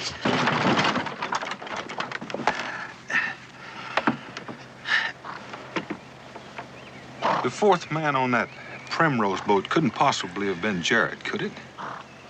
Why would you think a thing like that? Because that was the name of the murderer that was hanged in Salem. I think I spoke to you about him. The fourth man ain't been hung yet. Now, Boone, you go on in your cabin, get your pack. Then you can show me the spot for the grist mill.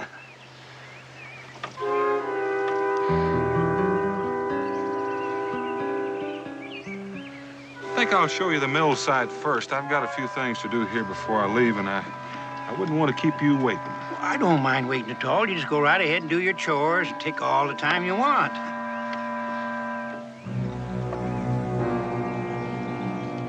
I wouldn't feel right delaying you from the start of your hunting trip. You wouldn't be delaying me at all.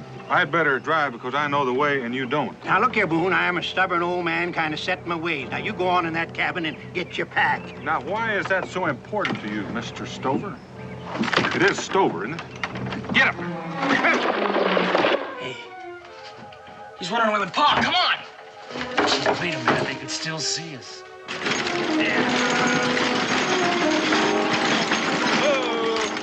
Boone, hold on there. Boone, where you going? Boone, come back here. What's got into you, Boone? Someone in my cabin. I don't know anything about that. The question is, how many? According to the tracks I found nearby, there are at least two, maybe more. What's that got to do with me? That's what I'm hoping you'll tell me. That fellow Jarrett put a curse on me before he was hanged. Looks like somebody's trying to carry it out. Pretty low-bellied snake that would try to lure a small boy into bear traps. I had nothing to do with that. And him that done it shall know my wrath. You know who did it? I only know that the innocent need have no fear of me. I'm not so sure that's true. Let me jog your memory, Mr. Stover. The name of the fourth man on that Primrose boat is Boone. Daniel Boone. For some reason, I'm supposed to hang. I reckon that's why I haven't been shot before now.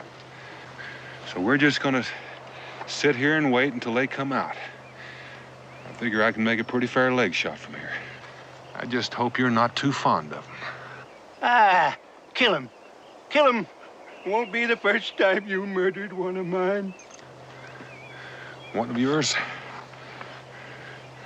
Are you speaking of Gordon Jarrett? No. My Gordon killed an innocent man. He deserved what he got. I'm talking about my wife. You helped kill her, Boone, and you made a cripple out of me. And you remember it, too, Boone. It was on a raft in the Ohio River 10 years ago. You were on a boat that rammed a barge of timber. I was on that barge, me and my wife and my 3 boys. The raft broke apart, and there I was in the water getting smashed by the timbers. My wife was drowning. All of us screaming for help. In the hour of our distress, you closed your ears and shut your eyes and turned away. It took me 2 years before I could walk with the help of thee. Me with 3 motherless boys to rear. And I swore an oath of God that I would wreak his vengeance. I swore that I would hang you all.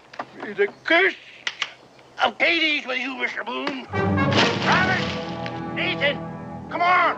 Over here! I got him! The vengeance of the Lord is complete.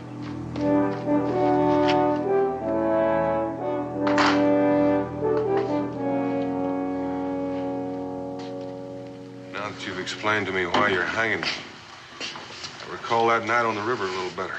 Aye, repent while you can. And if your repentance is sincere, you still might escape the fires. The fact of the matter is, I don't feel like repenting at all.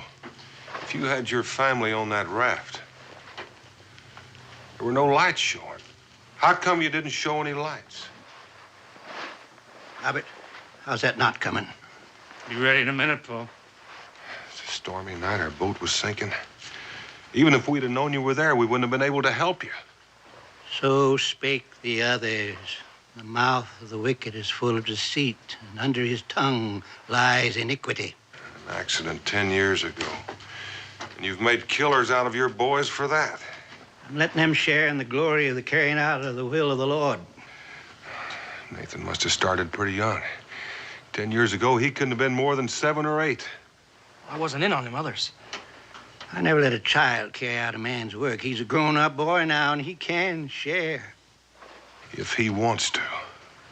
Nathan, in a minute or two, they're going to put a noose around my neck. If you're in this room when it happens, there's going to be one just like it for your neck when the law catches up with you. The wicked flee when no man pursueth, but the righteous are as bold as a lion. A jarret doth not flee. I just can't understand why you'd be on that raft without lights.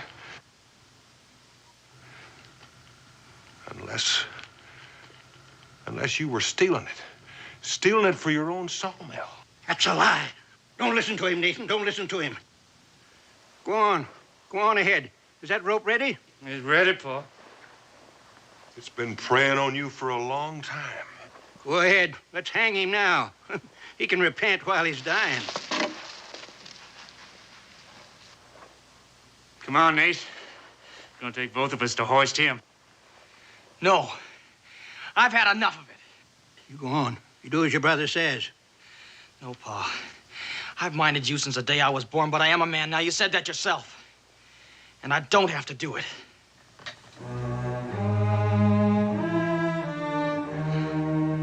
There is a generation that curses the father and blesses not the mother. All right, go. Go. With your brother's help, as feeble as I am, we can still leave him hanging in his own home.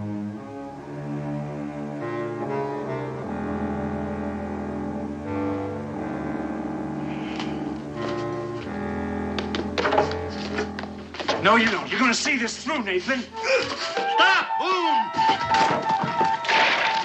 Hurry up! Now, hurry up!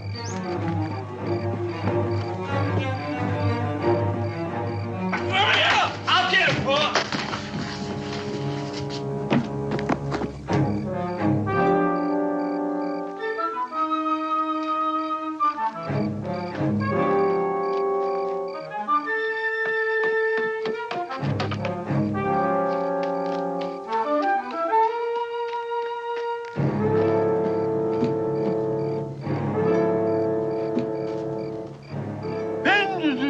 Saith the Lord.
this day shall the Lord of hosts smite thee for thy folly.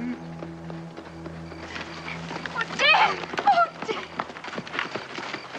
I thought I told you to stay at the fort till it was all over. Daniel, you can't expect anyone to mind you when we know just walking into danger, especially when you wasn't back by nightfall. Well, I don't mind telling you, since you noticed a little while ago, sorry I was so rash. Yeah, well, we should have come sooner. But at least I caught this one trying to escape. Thanks, but you caught the only one you didn't need catching. You can take care of those two. This young fella's pretty badly hurt. Let me bring Pa in, Mr. Boone. He won't cause any more trouble. All right, Nathan.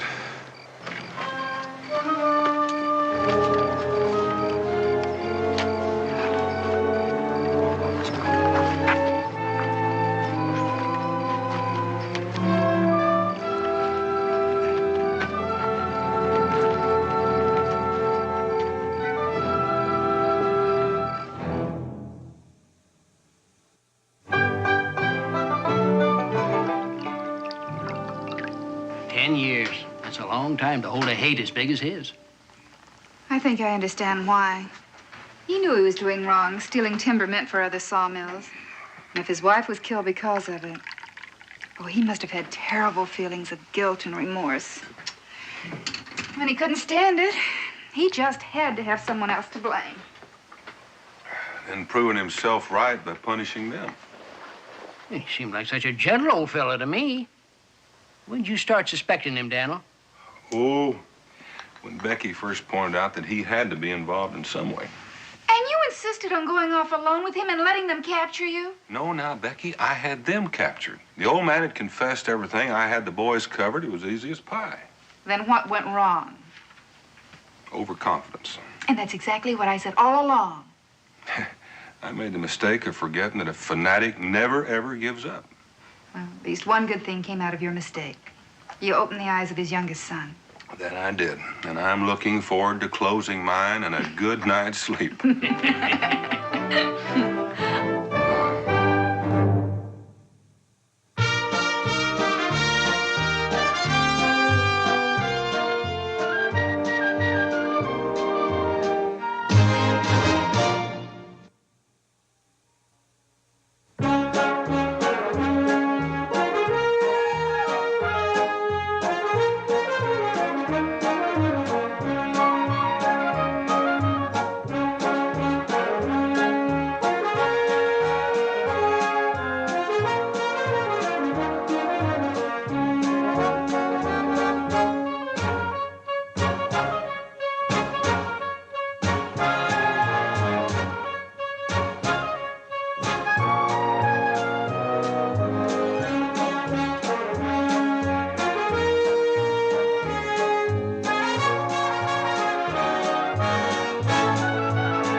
Mighty are the evil spirits of the woodland that have the power to do us harm, little Huck.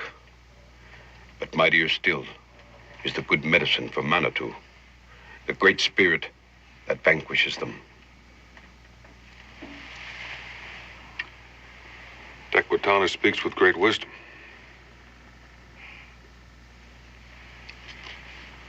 For many moons, there's been war between us, Tequitana. As a blood brother of the Shawnee, as a friend of the Cherokee and the Tuscarora, I say that the white man and the red man should learn to live together in peace. I'm glad that Gabe has finally been able to arrange this meeting between us. The ways of Manitou are strange, Boone. Strange even to the cunning of Tuscarora. It is not given to us alone to understand these. What remains mysterious to us may be knowledge to the white man. That is why I call you here today. The white medicine man. He is still in Boone's barrel. The white teacher, Pickering. It is Tequitana's wish to place his son in the white man's school. to bring friendship and understanding between white man and Tuscarora. Lil Huck should be armed with both Tuscarora wisdom and white man knowledge. Your face darkens, Big Turtle. It is not your wish to bring understanding between our people? As Tequatana bears witness, that has always been my wish. But my heart remains troubled. The white men of the settlement have often shown anger toward the Tuscarora, and the Tuscarora toward the whites. Even the small ones, of school age, both red and white, are not without anger. I wouldn't want anything to happen to Little Hawk, for that would destroy all chances of peace between us. Little Hawk could stay with you, Boone. We'd be honored to have him. Then it is decided. Little Hawk will go with you now to attend school to the white man. Farewell, my son. Stand proud. Listen wisely. I know you will not disgrace us in the school of the white man.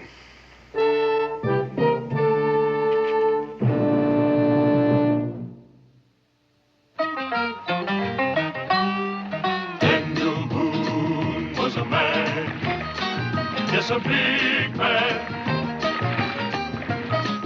with an eye like an eagle and as tall as a mountain was he. Daniel Boone was a man, yes, a big man. He was brave, he was fearless, and as tough as a mighty oak tree. From the coonskin cap on the top of old and to the heel of his rawhide shoe, the rippin'est, roaring'est, fighting'est man the frontier ever knew. Daniel Boone was a man, yes, a big man, and he fought for America to make all Americans free. Daniel Boone.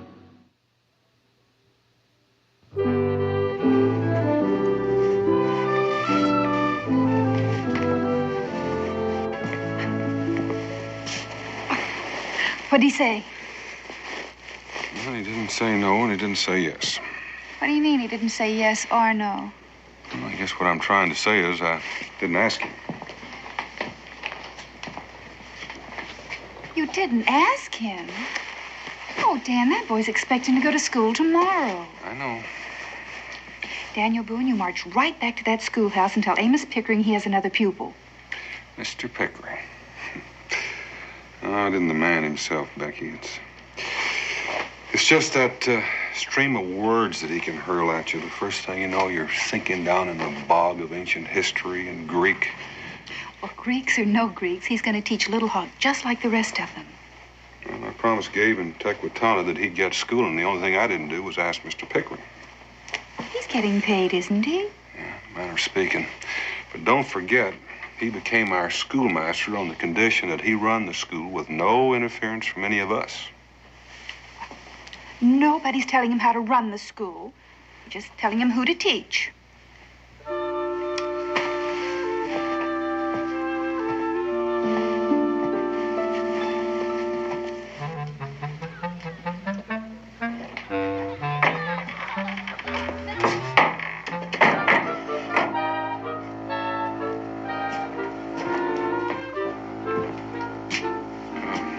Mr. Pickering? Oh, Mr. Boone, I didn't hear you come in. I'm sorry to interrupt you. Non omnia possumus omnes. When I read Virgil, I lose all sense of time. Don't you? I have enough trouble ciphering English, let alone Latin. Then let me translate. We are not all capable of everything. And they say Latin is a dead language. Mr. Pickering, there's something else that's not exactly dead around here. Yes, Mr. Boone? I'm talking about Indians. Ah, the noble savage. Well, the truth of the matter is they're no more noble than we are, or more savage. They're just people. Come to the point, Mr. Boone. Well, what I'm trying to say is that I promised an Indian chief we'd give a son of his some schooling. You promised? I'm afraid I did. Splendid. It'll be a great challenge to mold a gentleman out of a little savage. I presume I shall be paid for my services? Oh, yes, yes, indeed. Some people consider their coinage better than ours. Capital, Boone. Capital.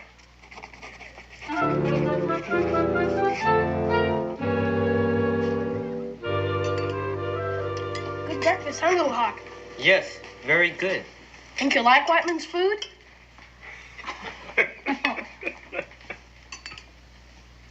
What's wrong? Did I say something funny? I'm afraid you did, Israel. You call this white man's food. Well, it is, isn't it? I've been eating it all my life. Blueberries, Johnny cake with honey, and broiled trout. That's Indian food, Israel. We got it from them. Indians were making pancakes out of cornmeal and eating it with wild honey long before the white man came. They just showed us how to do it. Berries and fish have always been favored Indian food. Not only for breakfast, anytime. And don't forget about potatoes, pumpkins, squash, beans, yams. It's all Indian food. We learned about it from them. And we're supposed to be teaching you our ways. We will. He has a lot to learn. But we want him to know about our history, how we govern ourselves, what we believe in. By learning the ways of the white man, my father says I serve as a link between the white man and the red. Israel, I've got an important job for you. You can trust me, Pa. I want to make sure that Little Hawk gets started in school the right way, and that you help him with his lessons and that he gets along with the kids. That's a big responsibility, Israel. I can handle it. Engine, smelly buck, where's the feathers of a duck? Engine, stinks to the tent, has no money, pays no rent. Engine, smelly buck, where's the feathers of a duck? Where'd you get the duck feathers? It's an eagle feather. Nah, duck feathers.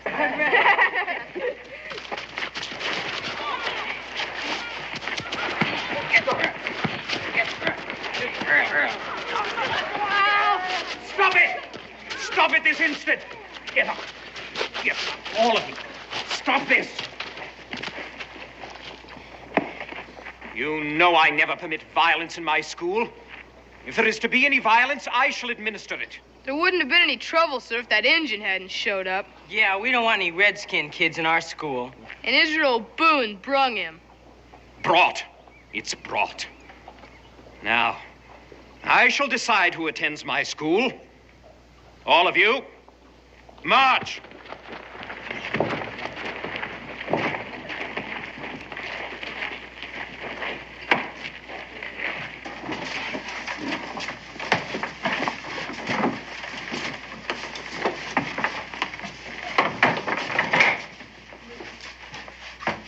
I've had enough trouble for one day.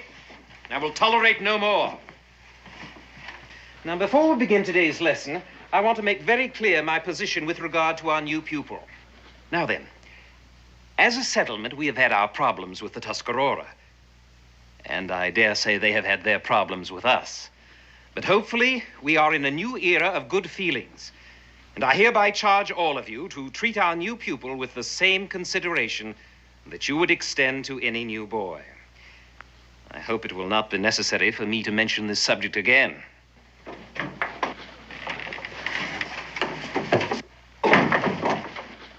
Oh, Mr. Boone.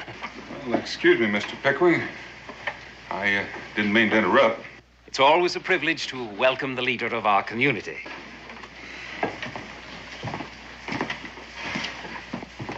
Well, thank you. I just thought I'd stick my head in and see how things were going. Splendidly, Mr. Boone. Splendidly. Did you think otherwise? No, sir. Little Hawk's father is aware that the schoolmaster must be paid monthly for giving education in wampum or white man's goods. That's correct. Payment in advance. One pair of moccasins. To comfort your feet. One dried fish. Good to eat. Last many weeks. One bear claw necklace. A necklace of bear claws? To wear on festivals and holidays. But bear claws?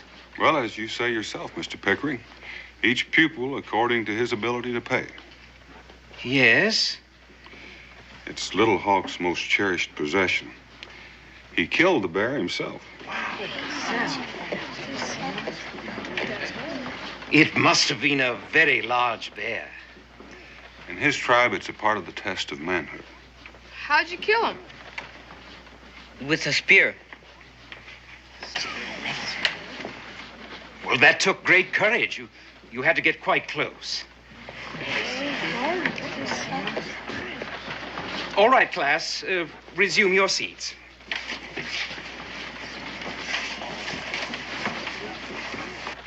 Little Hawk, please stand and tell us exactly how much education you have had, if any. A missionary lived with my tribe many moons. He taught me how to speak the language of the Yengeese. He also taught me how to write. I know the alphabet. A, B, C, D, E, F, G.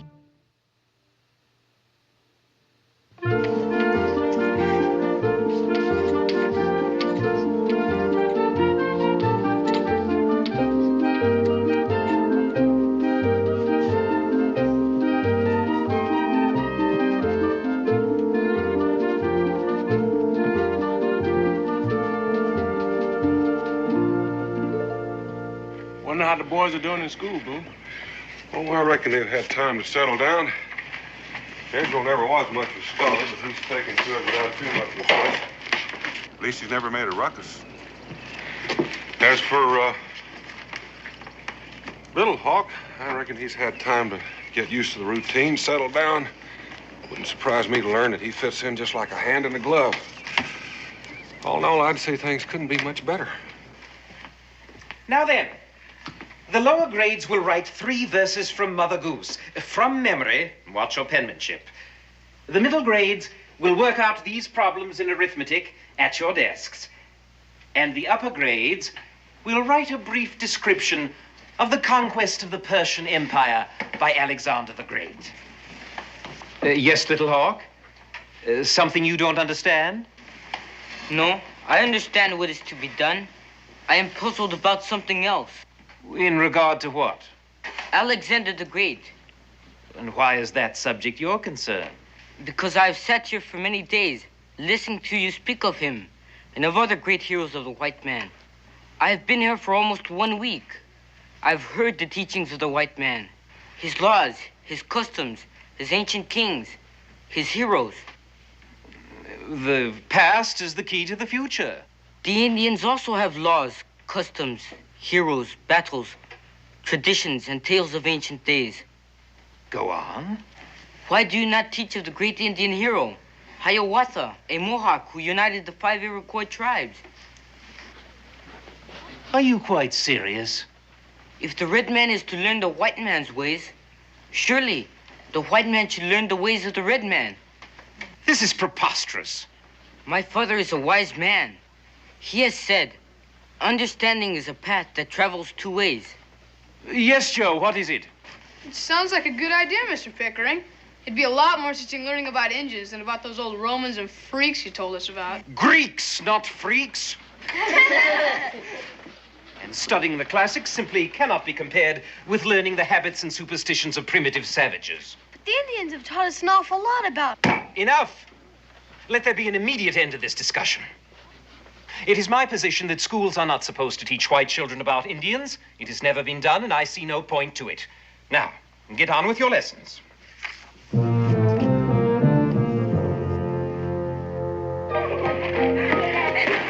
Little Hawk, tell us some more things about the Redskins. Yeah, tell us what you want old Pickering to teach us about. There's too much to know. It would take many moons. I cannot tell everything in 1 afternoon. Just give him an idea. Tell him some of the tests you had to take for that manhood. Yeah.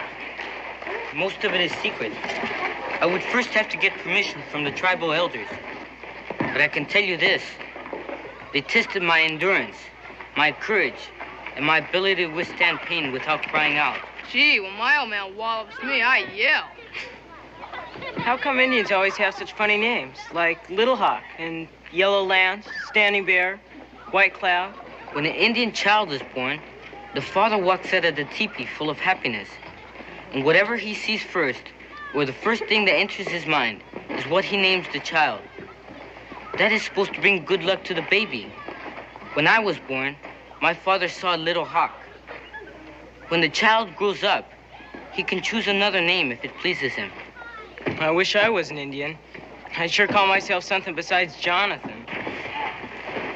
Hey, tell us something about your medicine man. His most important job is to cure sickness. We call him shaman. The family of the sick person must pay him in advance to make the cure. But there's one great difference between the shaman and the doctor of the white people. What's that? If the patient dies, he has to pay back the fee. The shaman can also change himself into an animal, talk to spirits, travel to the other world, make rain, foretell the future. Oh, we don't have a doctor like that, do we? Gee, I never reckoned there was so much to learn about Indians. I'd sure like to learn about that stuff a lot more than about old Julius Caesar and King George III. We all agree about it. Thing is, how do we convince Pickering to teach it in school? Tell you what we'll do. I'll get some of the other guys. Think about it. And after supper, we'll meet in the old cave. See if anybody thought of anything.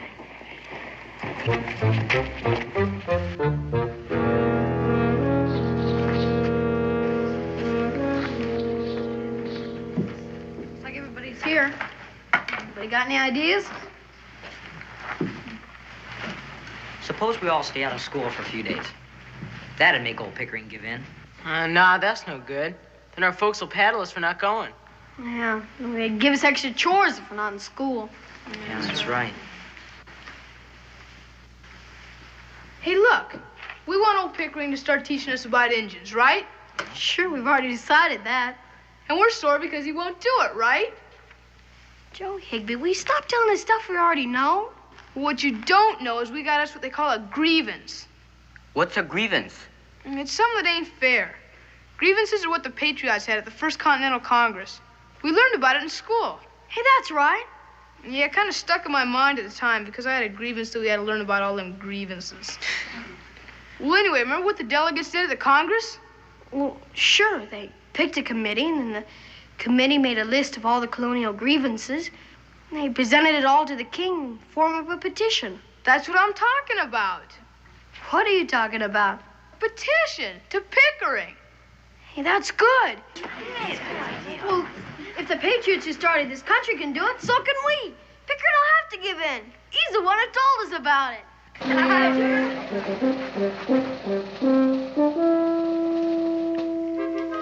Extraordinary. Utterly incredible. This is the most amazing document I have ever seen. 8 completely different sets of handwriting. The word grievance misspelled 5 different ways, and numerous other examples of unbelievable orthography. Sentence structure that threatens to destroy the very foundations of our language, and penmanship that can only be compared to the tracks made in wet snow by a drunken squirrel. Obviously, a cooperative effort. You didn't trust any single individual to do the job, so you botched it up collectively. The technical aspects of this document notwithstanding, I am deeply impressed by the concept of the petition, also by the sentiments expressed herein. I wish to compliment all of you on the approach you took. However, this school is not the Continental Congress, and I am not King George. And much as I may be in favor of a democracy, no school can be run like one. A school is a place of learning where the schoolmaster has absolute power to decide every aspect of the curriculum. And so, my dear young pupils, I know it will grieve you to hear this, but your request to begin a course of Red Indian Studies is hereby denied.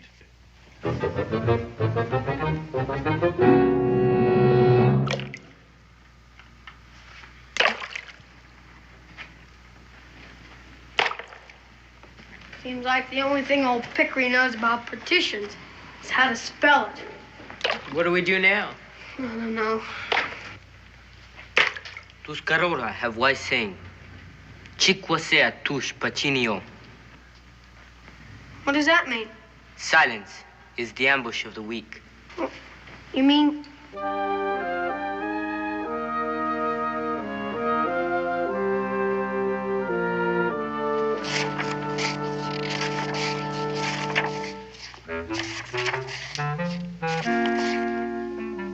You haven't done your homework. No, sir. Baxter, I'm disappointed in you. Usually you're one of the boys I can depend upon to do his lessons. Take your seat. Jonathan, you name the 2 patriots who organized the Boston Tea Party. I don't know, sir. All right, class. All together.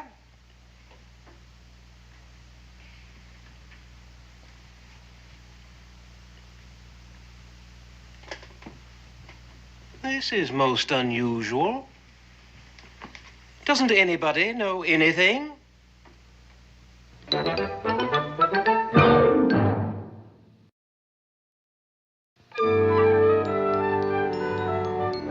Yesterday was a unique experience in the history of collective human stupidity.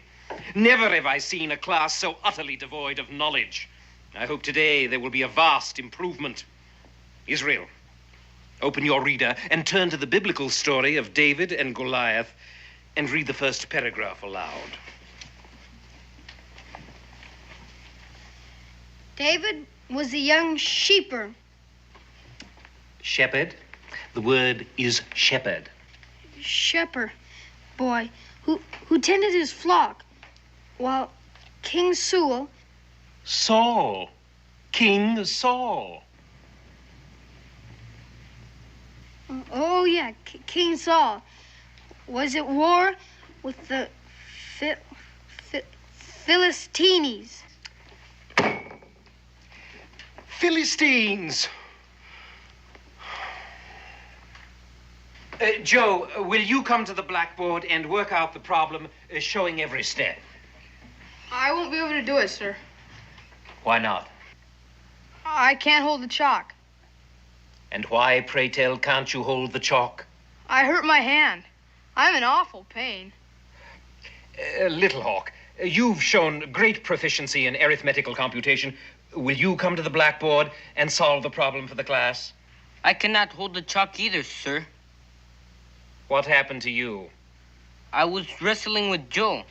I too hurt my hand. Extraordinary. Perhaps you'll all feel better after lunch. Class dismissed.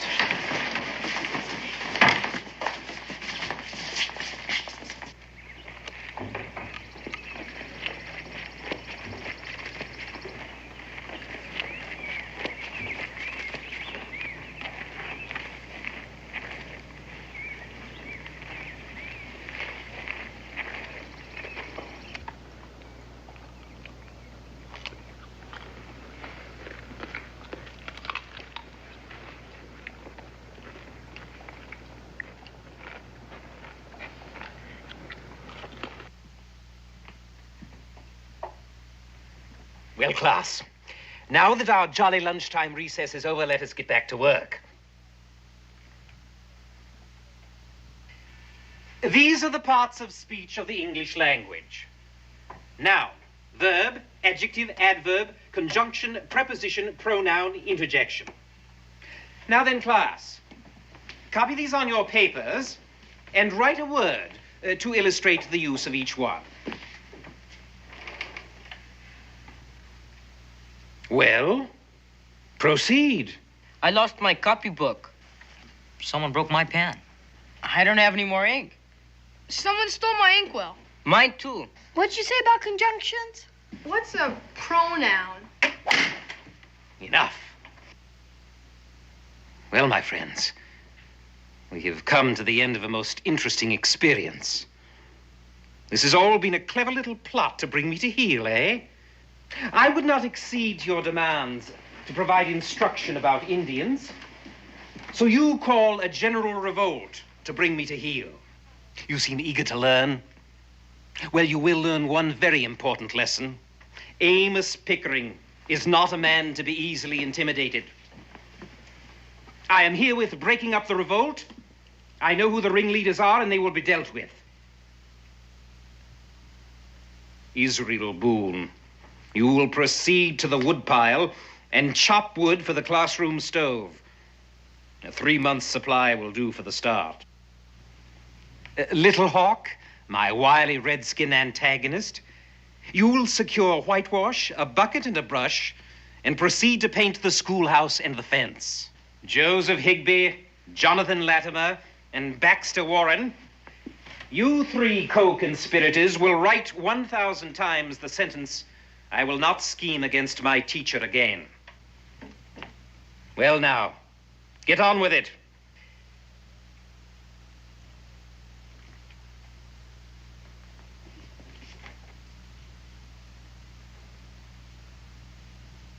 Perhaps you did not hear?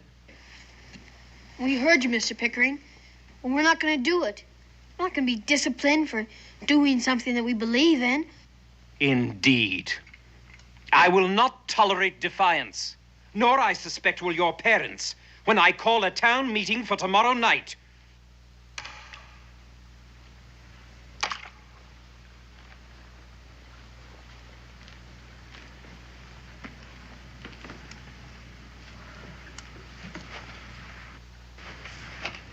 White brothers, it gladdens my heart to see how much you try to help. Do not blame yourselves for having failed. Now it is my turn. Got an idea? I will go into the forest and pray and fast all night. I will ask Manitou, the Great Spirit, for guidance. He will tell me what we must do. Think it'll work? That is what the tribal chiefs do when they seek wisdom. Well, I'd like to go with you, do all that stuff. Two of us working will happen faster. You do not realize what you ask. It is hard for one who is not accustomed to it. It is better that I go alone. Maybe I never took any of that manhood test or anything. But I reckon I can do anything you can. As you wish.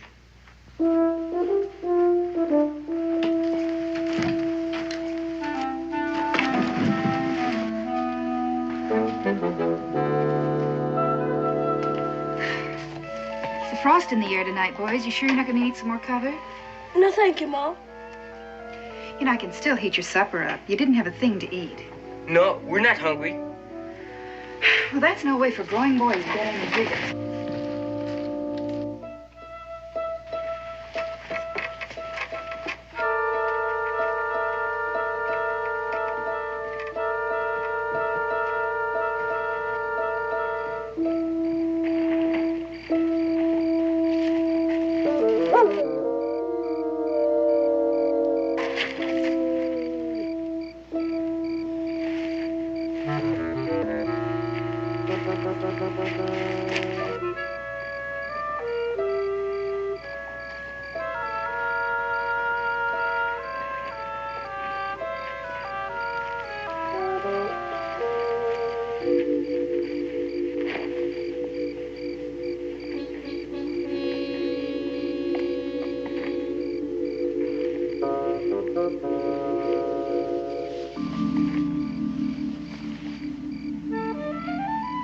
What are you doing? It's freezing out here. All right.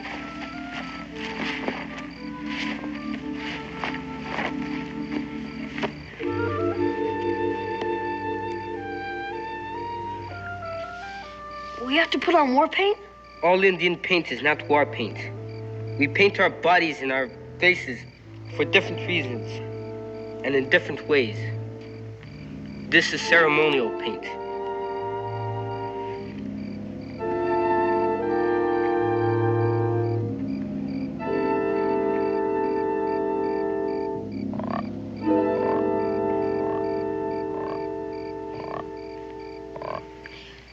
I didn't know you had a frog. What are you gonna do, kill it? No, we will do the frog dance to appease the gods, whom we respect for their wisdom.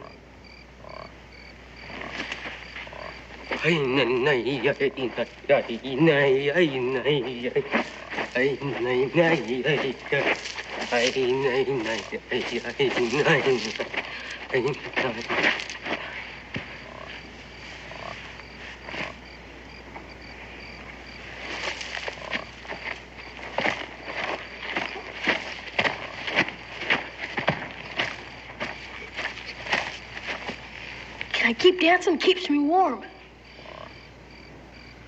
Just ask him.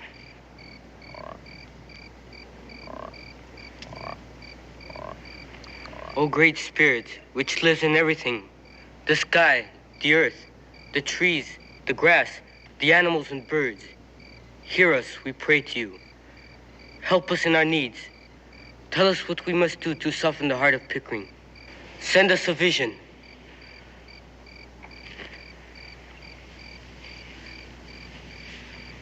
Oh, Great Spirit, I'm not an Indian, so I don't know if you're supposed to listen to me.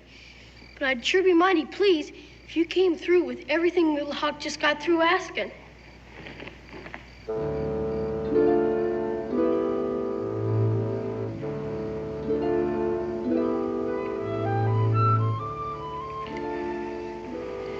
Sure is kind of cool out here.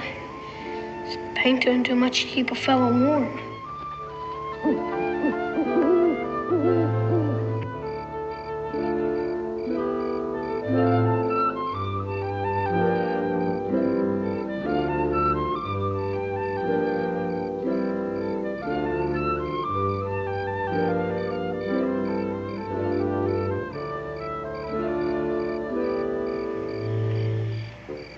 Sitting out in the night air sure gets a fella's appetite up.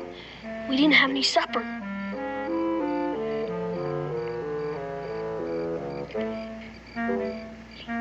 You know what I do when I'm hungry at home in the middle of the night? I get up and have a snack. You must continue to pray. I'm praying. Praying I had some food. It is important to refrain from eating. Only by fasting and praying will the Great Spirit help us.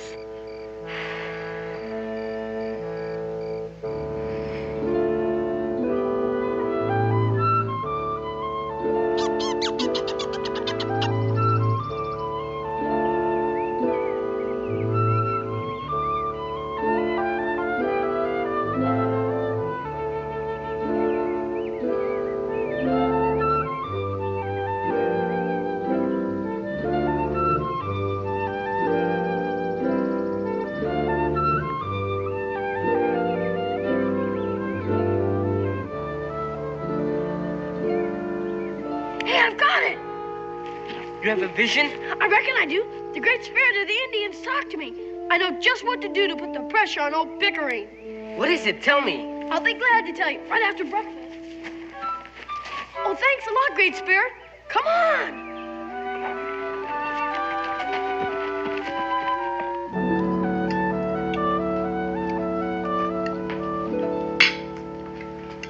Oh, that's the way I like to see boys eat. Guess a good night's sleep must have perked up your appetites.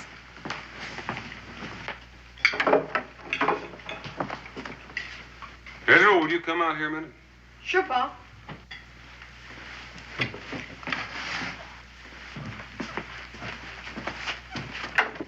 figured it's time for you and me to have a little talk. What about? Well, it seems Mr. Pickering is mighty upset with you. He's called a special parents' meeting tonight. You mind telling me what it's all about?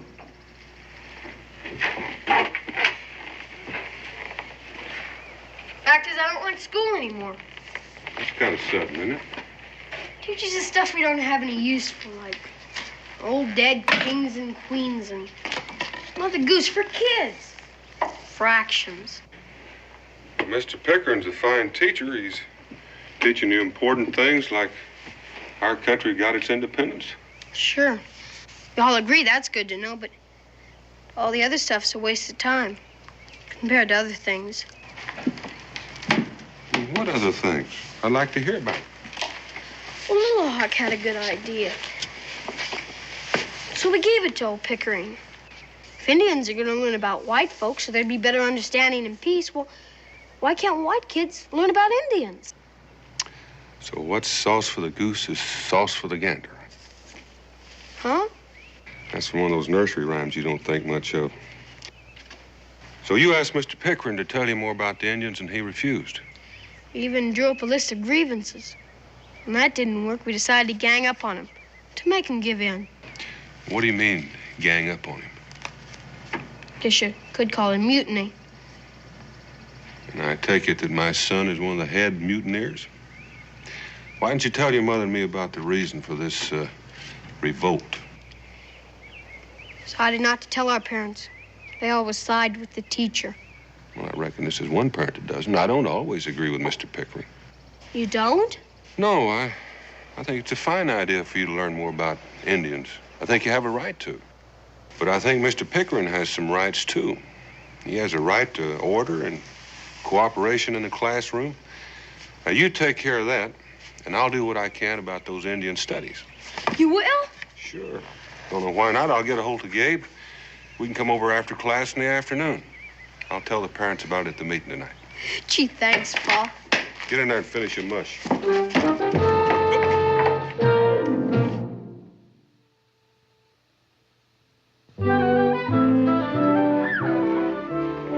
What, you stay up all night and fast and pray? Sure we did. Did you get a vision from the Great Spirit? He did. I thought of a great plan. But we won't need it now. Why not? Because we're going to get all we want. I talked my Pa into it. How do we know we can trust him? You saying you can't trust my Pa? I'm saying you can't trust any grown-ups. Not when they're all together. Well, I guess we're just going to have to attend that town meeting tonight. And I confess that I am completely powerless to cope with such insurrection. Since the situation is so critical, I put it to you. You parents are the only ones who can deal effectively with your own children and crush this odious threat to the very existence of our school. I say without trouble making young'uns need is a good tannin. I think it's the only way to learn them respect. That's what We've heard from Mr.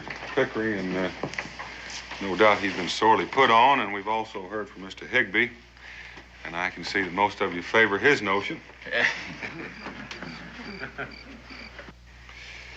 Maybe our kids have gone about this all wrong, but their hearts were in the right place, and they want what we all want, peace with the Indians. And they think maybe that'll be easier to come by if they know more about them. Now, I think I have a way that we might be able to avoid Mr. Higbee's idea of a workout in the woodshed and still satisfy our schoolmaster and the young'uns. Now, why don't Gabe and I teach a class in Indian studies after school? That way, the young'uns would be getting what they want. Mr. Pickering would be getting what he wants, control, and everybody else could be happy. I don't know about you folks, but I can't spare my boy for extra class time. I'm a widow, and he's got to help with the chores. I can't spare mine neither. What good is it to know about Indians? It ain't important. That's right, it ain't. The most important things that we should in school learn. Our kids think it is. Well, maybe we ought to listen to them for a change. Now, all they need to know is reading, writing, and arithmetic. Now, that's what school is for. Well, that's right, and that's what we should be. Let's put it to a vote. Ladies and gentlemen, there will be no vote. Mr. Boone, your son is the ringleader of a group of rebels. He has incited them to unruly behavior, disruption of orderly routine, and open defiance of my authority. And you, sir, have the temerity to propose teaching my pupils a subject I have decided was non-essential. By so doing, you also are undermining my authority. Under the circumstances, I have no alternative but to resign immediately. And you, sir, if you so ardently wish to become a teacher, can take over the entire school yourself. You can't leave. We'll find somebody else. Because schoolmasters are harder to find than feathers on a fish. We'll be months looking for another teacher. And all that time, our young'uns ain't got no school at all. I guess there's nothing to do except go ahead with plan. Well, you know, when the parents of Boonesboro get all riled up, they certainly can turn the air blue, and you blistered me pretty good. I feel that the kids would have benefited from Indian studies, but maybe you're right, and certainly regular school studies come first, and I wouldn't want to lose Mr. Pickering. So, I'll just withdraw my suggestion. Yeah. A wise decision, Mr. Boone. We all thank you. Now then, let's get on to other problems. We will have more pupils in school next year. We need to expand the schoolhouse, buy additional supplies. So if we set up a community fund and all the families that have a child in school contributes to it, we'll have enough easily to get our supplies.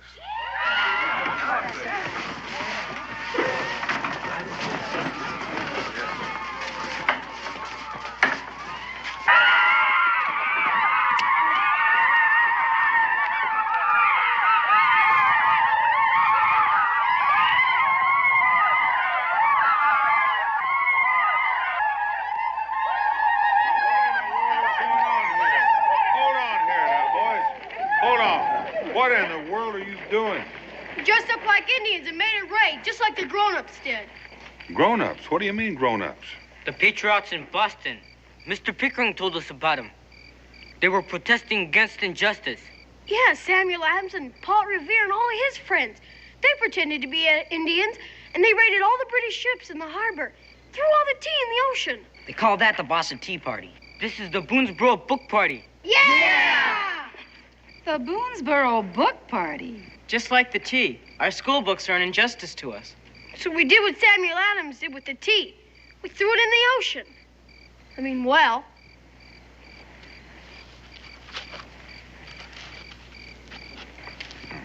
Well, Mr. Pickering, you're a real good teacher. These young'uns have learned their lessons real well. But that was a rather drastic way to show your feelings, wasn't it? Just did what we reckoned was right, Pa. We had courage of our conviction, which you say people should always have. Just following your advice. Perhaps my pupils consider me a harsh man, but I am also a fair one.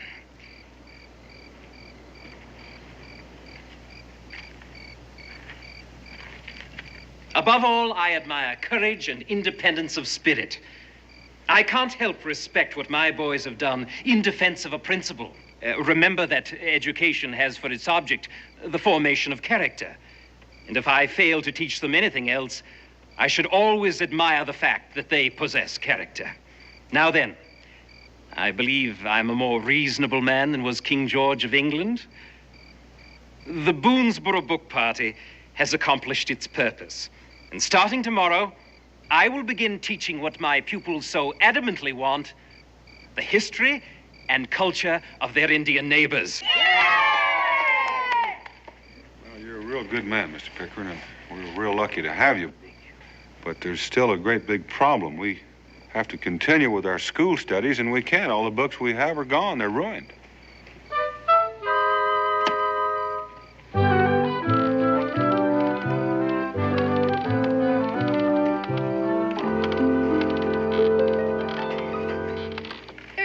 Pa. We made sure they'd be all right. So before we put them in the bag, we wrapped them in waterproof oilskin.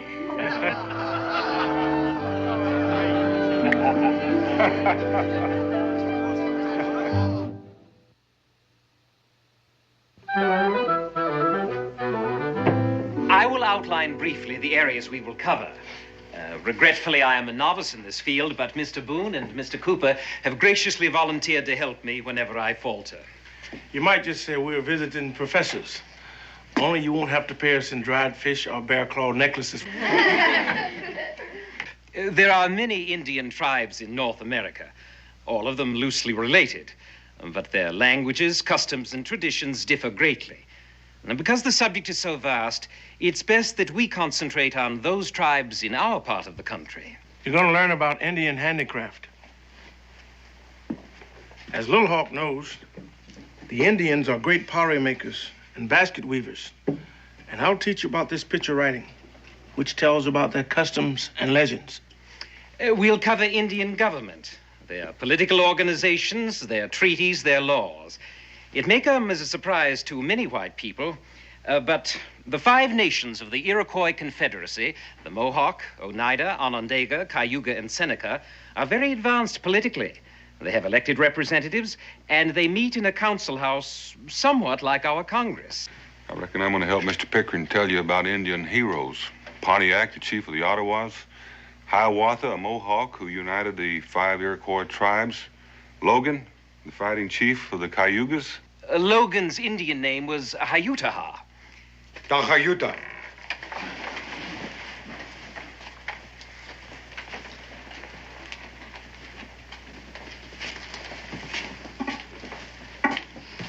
Do not feel badly. To an Indian, The name Pickering is just as difficult. Yes.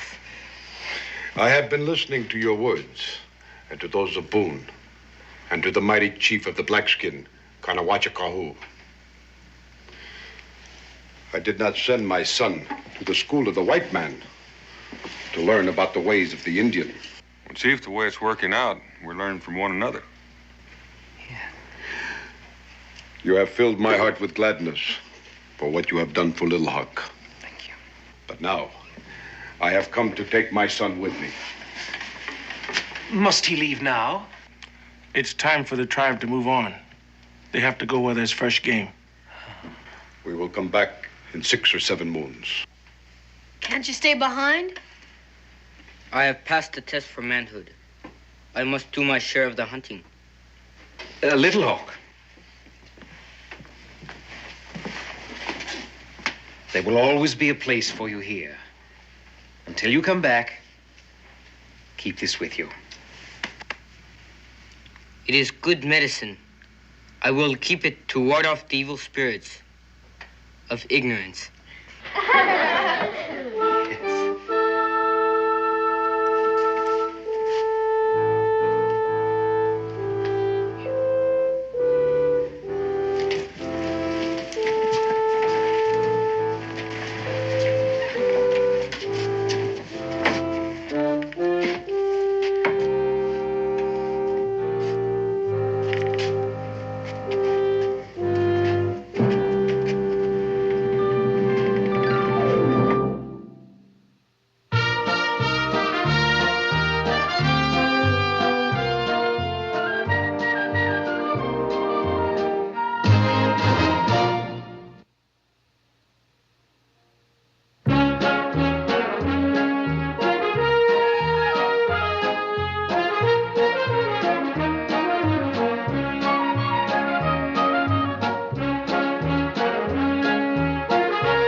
Hey, Dan, one more.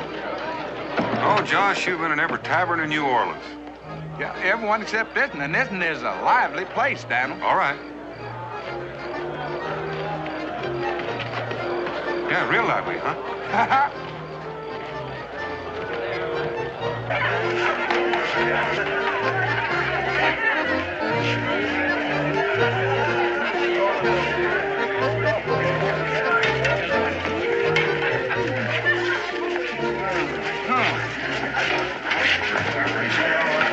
This is your round, Sonny. My round? That's what I said. What did I say? Well, I just got here. Well, maybe you just got here, but you've been drinking my whiskey. All right. What'll it be? Mulled wine. Make it 3. Well, what are you gonna have?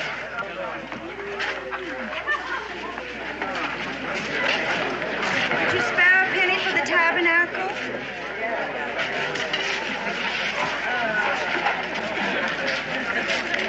Could you spare a penny for the tabernacle?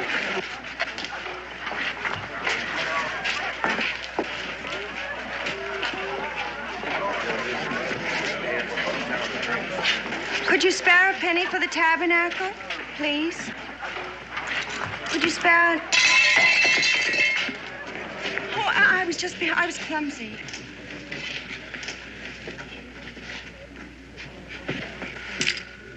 You cheated. I saw you. You had 3 kings, I had a full house. I saw her hand you a card when she passed you the cup. You accuse Creole Jim of being in league with a Bible thumper? You sure of that, Jed? I saw what I saw.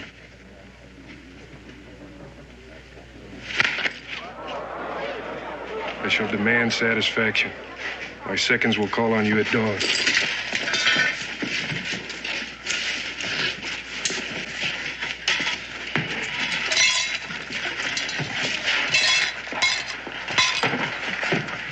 Thank you kindly. Do you mind if I see you home?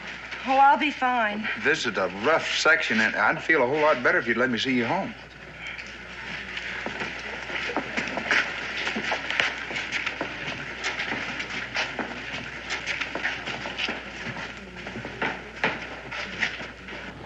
Ma'am, I'm Josh Clemens. This is my friend Donald Boone. Pleased to meet you, ma'am. My name's Mary Pickett.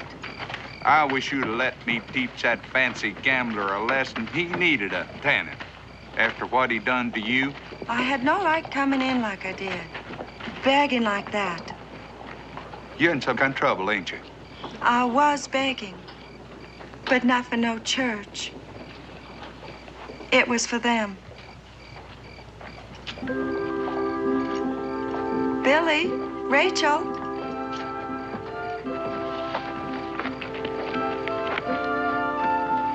Yours? Look at them. Two ragamuffins toddling after their ma when they ain't fighting street dogs for a scrap of meat left on a bone. You mean you ain't got no man to look after you? He was cut down in the flower of manhood at Bunker Hill. Fighting for glory. I'm sorry, Mr. Clements. Troubling you with my miseries. I feel downright ashamed. Well, you sure ain't got no cause to be. Now, you're a brave woman. Now, you listen to me, Mary Pickett. Yes? First off, we're gonna belly up to that feed trough, and we're gonna work our way through the biggest nose bag of fiddles since Moses hit the promised land. Ain't that right, Daniel? Well, Josh, I'm afraid you're going to have to go to that promised land all by yourself, because I'd better get back to the inn. Nice meeting you, ma'am. Daniel, I'm afraid that I'm going to need a little... I'm a little bit short. Well, Josh, just remember that this is the bottom of your barrel. Oh, Daniel, she's a poor widow lady with two hungry young'uns. Who just happened to meet a rich trapper from Kentucky. Remember, we move out at sunup.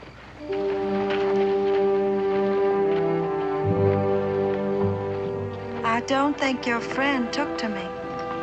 Well, he just ain't used to city ways like I am. Come on.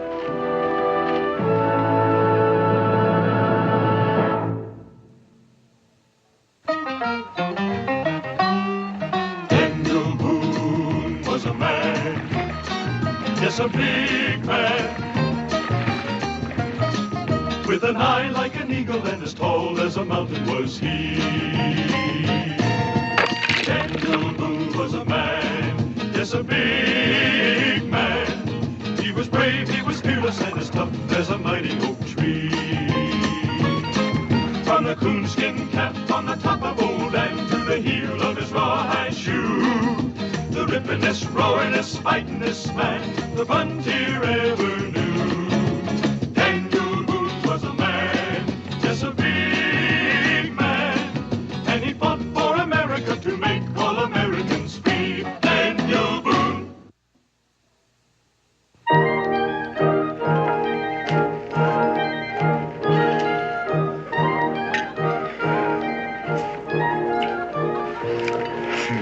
Goodness me. Gumbo, yams, cornbread, great. You better save some room for dessert. Please, mister, do I have to? You have to what? Eat all this. Well, that's just your third plate. Fifth. I'm gonna bust. What about you, Billy? And you haven't even touched your plate. I suppose when your heart's just brimming with gladness, it's hard to... None of that. Now, well, you got a lot of things to talk over, you and me. Can it wait till I get back? Well, it's something I ain't had too much practice saying, and I want to make sure to have time for it to come out just right.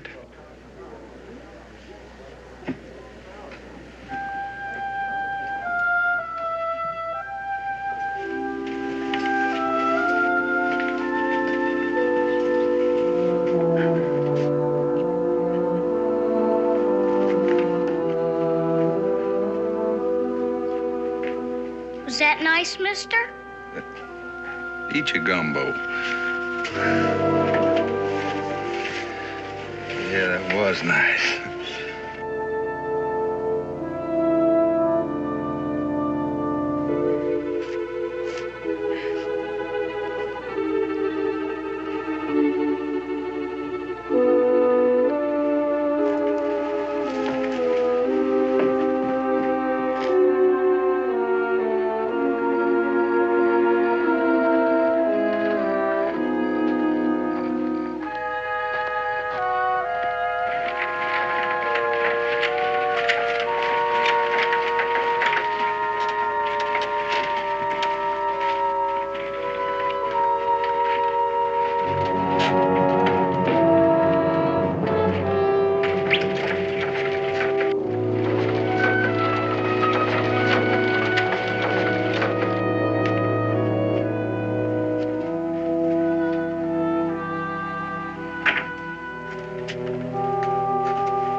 Somebody's missing it.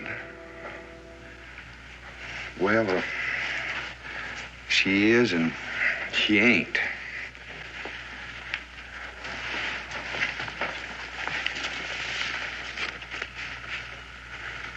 Dear Josh, except for being Billy and Rachel's mom, everything I told you is a lie.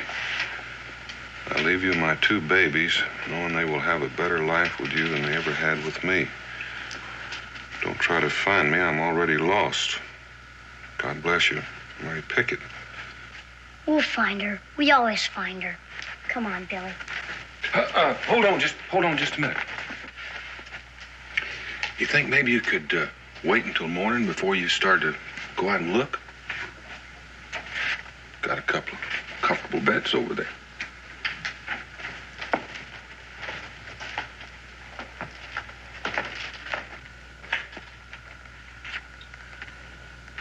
Guess there's no harm in that. Josh.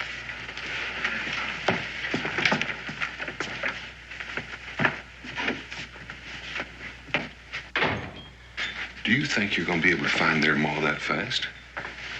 No. Well, do you want to tell me what you're aiming to do? I'm going to take them back to Boonesboro. Well, what do you think they are? A couple of cute raccoons you're going to keep as pets? Well, it's better than winding up in some workhouse. Daniel, they sell kids down here. They do. Well, let me get right down to it. All in all, I reckon Becky will be pleased. Becky ain't got nothing to do with it. I'm going to keep them. Well, Josh, it's more than just tousling their hair and feeding them. You gotta care for them, and you gotta love them, and you gotta wonder what they're thinking about in their little heads. Well, I'll sure give them more than they can get in some orphanage. I want them to have a pa, Daniel. Like you never had, Josh. I figure if a kid never had one, he might be ready.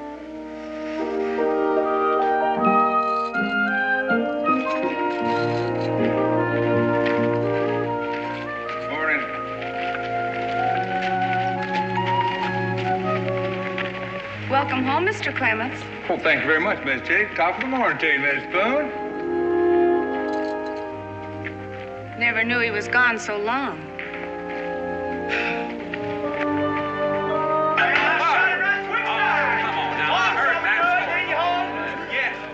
What's this, huh?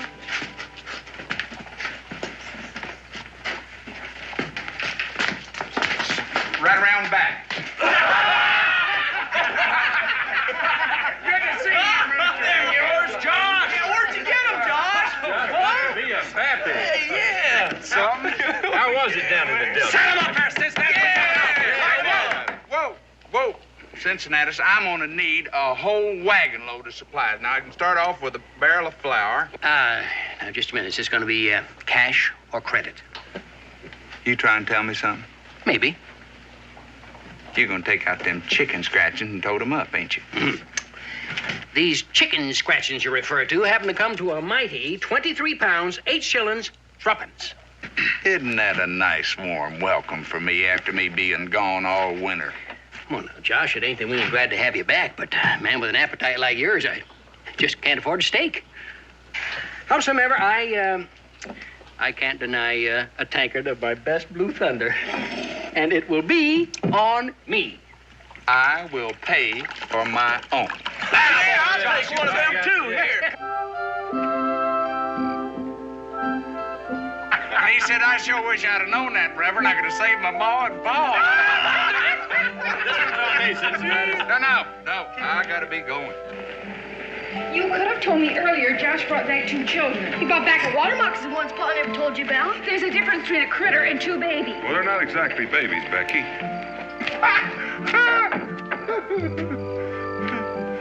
Hi, Becky, down. Sure you're not forgetting something?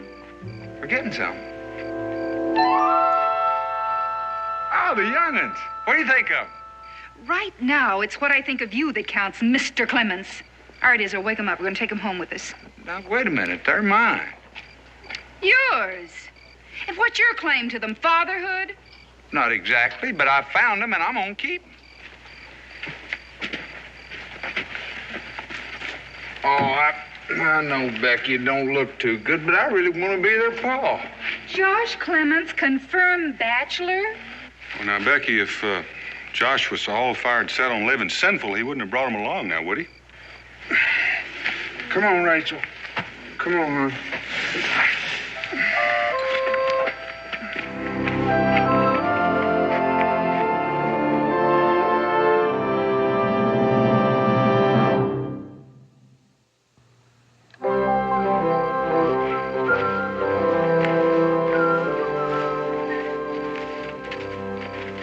Walter, there she is. Clemens Castle. Come on.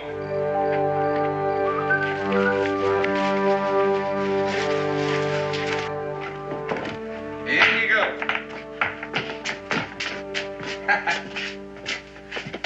You know, that's the first law of hospitality right there. Never lock a door. It don't matter if somebody wants to steal something. Don't look like no castle to me, mister. Well, maybe you just ain't looking too sharp. You don't see nobody dipping candles and boiling soap and grinding corn, do you? But that's woman's work. Right you are, Rach. And this is Clemens Castle right here. Here I'm the king. You don't see no woman sitting over there in a rocking chair getting ready to moan and groan about something. No fancy tablecloths, shiny pewter, no curtains up at the window. No, sir. Old Josh Clemens is a free man, and that's the way it's going to stay. You afraid of women, mister? No. Had kind of a close scrape with the widow's spoon one time. I still got a little of tremblies for that. Well, women are all right. They're good for feathering a nest, but, I mean, this ain't no tree, you know. No, sir, this is a man's castle. And, Billy, I want to tell you, one of these days, it's going to be all yours. It's dirty. It smells funny, too. Well, that's a smell of Kentucky. Take a whiff of this there. Smell that. I don't smell nothing. It don't smell. You don't smell nothing? Well, wait a minute. Now, listen. There must be at least 10 different smells in that air. Pine needles, corn and boiling. That Indians call that succotash. Old Mama Bear cuffing her cubs. And snow on the mountain. Sap welling up in them maple trees. Becky Boone churning butter. There's a lot of information in smells. And besides, it's just downright pleasant. Mister, you're crazy. That don't mean we're staying, neither. You mean even after you know that your mama told me to take care of you? You don't believe me, do you? I don't believe grown-ups. Me too. You know, I guess I can't blame you for that, seeing as how I am over 10 years old. The truth of the matter is, I'm kind of a lonesome critter up here. Nobody but the Indians and a few bears and some more no-account grown-ups to jaw at. And you want us around for jawing? That's it. Plain and simple. We gotta have a meeting.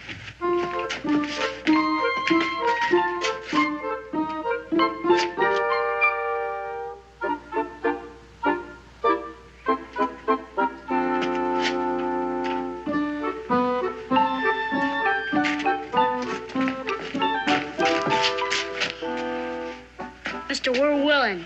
But it ain't for free. Oh, I didn't figure it was going to come cheap. All right, how much? A penny a day apiece. That's for John.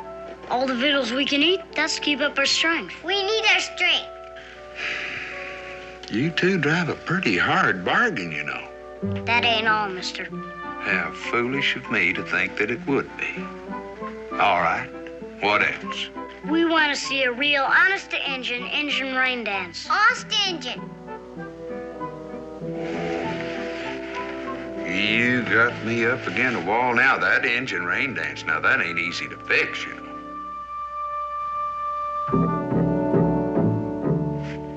Tarnation, we'll do it.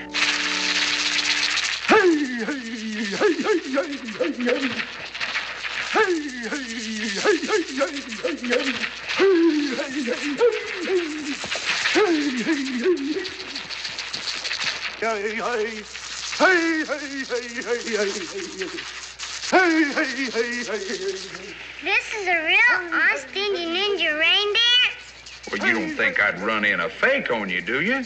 Sure don't look like rain. Well, I mean, that takes a whole lot of stomping. You don't get rain with just a little bit. You got to do a lot of shaking.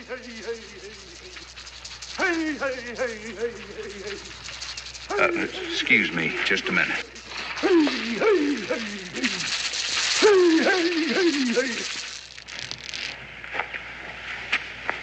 I promised them rain. Now, are you going to deliver or ain't you? You picked a heck of a day for it. Well, it so happens that this is the day that they wanted to get wet. Maybe you're doing the wrong stomp. You don't tell me how to stomp, and I don't tell you how to be a papa.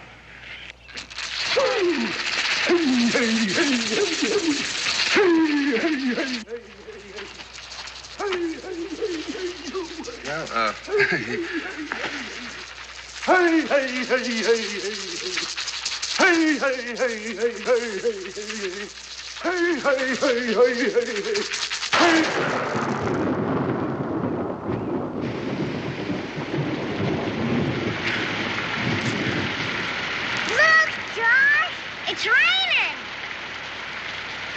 I mean, certainly it's raining. He was doing it wrong. I went over and told him how. Yay! Hooray! Finally!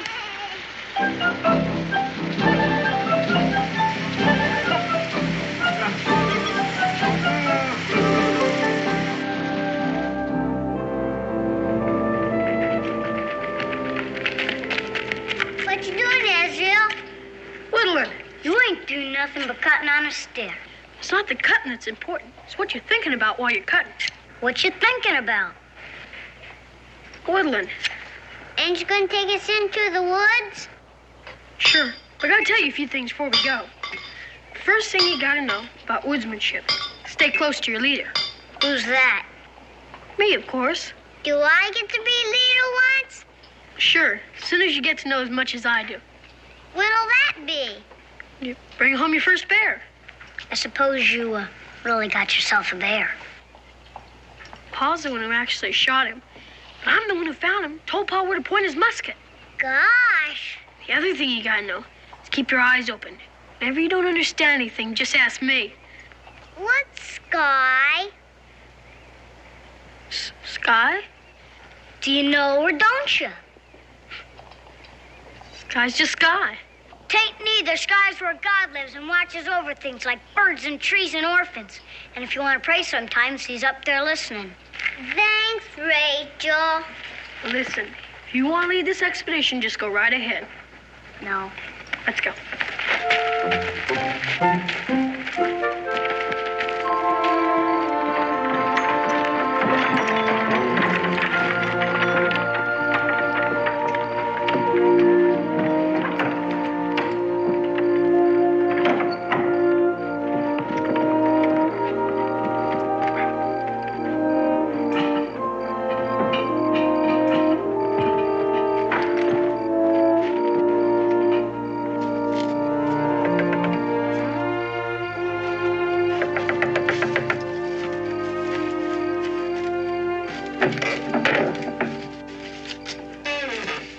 We ain't ready for company yet.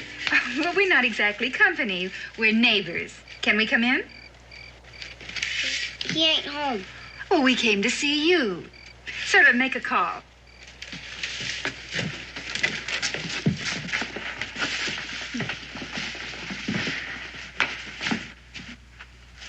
Hi, Billy.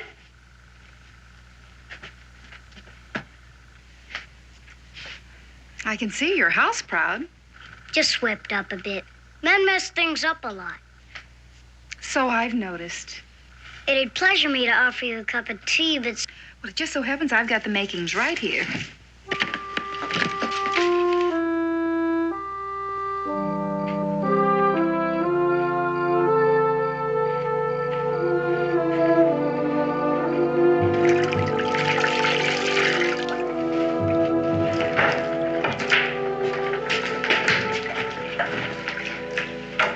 What are you doing? Giving him a scrubbing. I don't need one. And getting him ready for bed. Well, you don't think I'm gonna let you go to bed hungry, do you? I don't see you loaded down with rabbit, mister. Rabbits? Why, I saw a couple of rabbits down there, but as a scrawny, I didn't have the heart to shoot them. And besides, I got something that's a whole lot better than rabbit. Why, there's berries and nuts and sunflower roots in it. You take a bite out of that, it'd make rabbit taste like bark. You gonna scrub the hide off of him. What in tarnation? We done ate.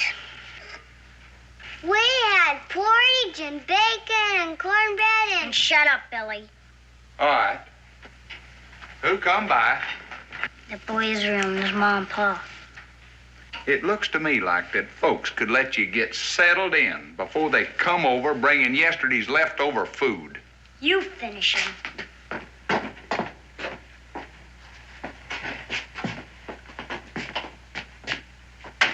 You look clean enough to me.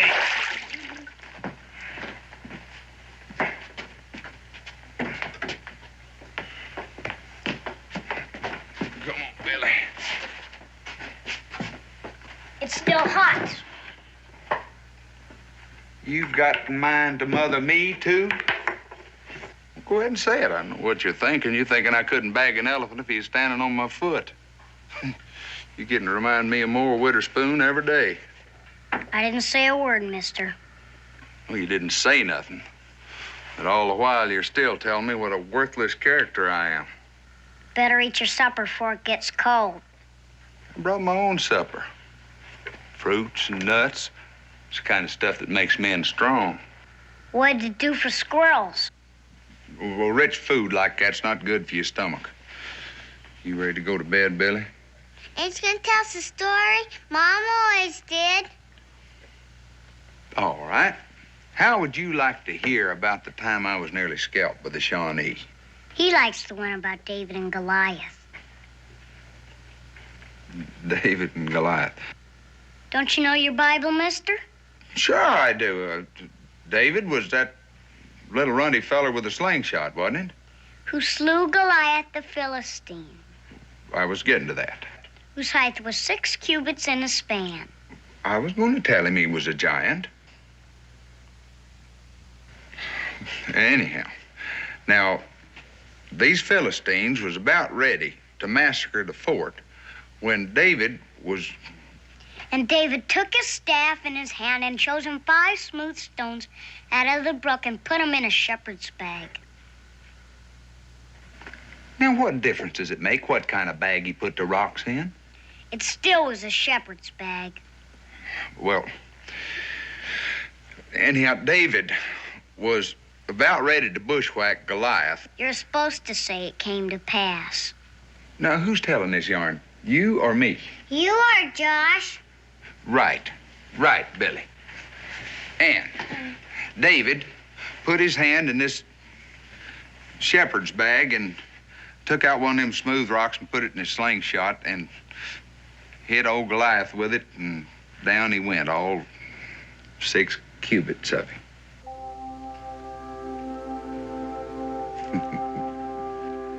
He's asleep. He always falls asleep when you get to the smoking part. Come on, big man.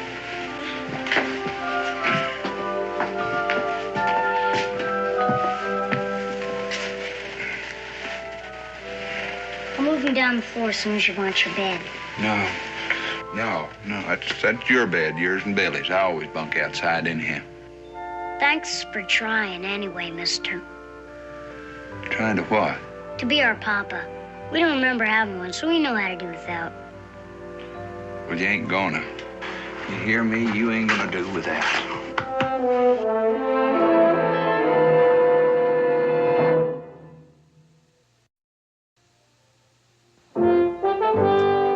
All right, what else you got? Why don't you have a sit in this rocker over here? I don't have to sit in that to know it's about ready to fall apart. You wouldn't know a good chair from kindling. Now, hold on just a minute. I didn't say I wasn't interested, did I? Sit down and try it out. Huh? Squeaks a lot. That's your bones, you old skin flint. Josh, I will give you 20 shillings for it, sight unseen. Sight unseen? You're sitting in it. Oh, I mean, you don't have to inspect it for the workmanship. You know the trouble with you? You don't know the history of this chair. What's the history got to do with it? This chair belonged to General George Washington. General Washington? Well, and how come you got your grubby hands on it? It was bequeathed to me. Now, Josh, would you mind telling me how somebody as low down in the social strata as you would be favored in the bequeathing? Well, it's common knowledge that the general has false teeth. Or did you know about that? Of course I knew it. Don't you think a tavern keeper knows what's going on in the world? But did you notice that the brace is not under this arm here? Well, what's that got to do with it? What's that? That's what they manufactured the general's choppers out of.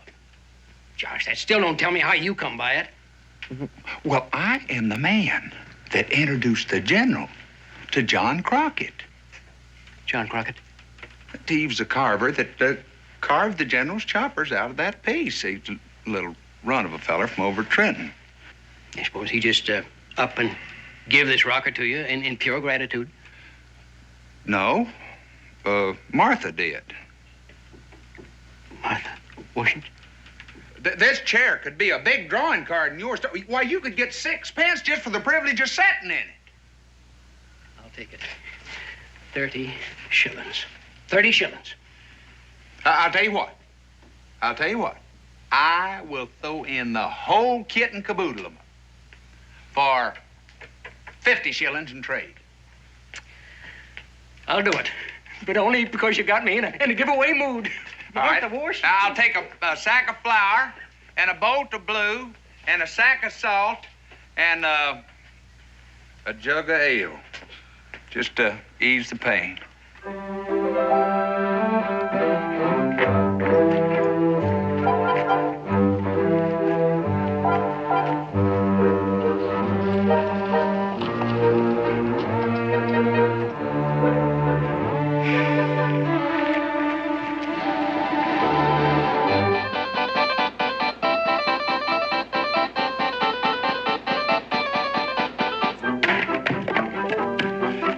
Becky. Looks like we got company. Oh, and don't tell me she's got the pastor with her. Or me looking the way I look. If I can tell anything by that strut of hers, she's not after your secret for ham hock and beans.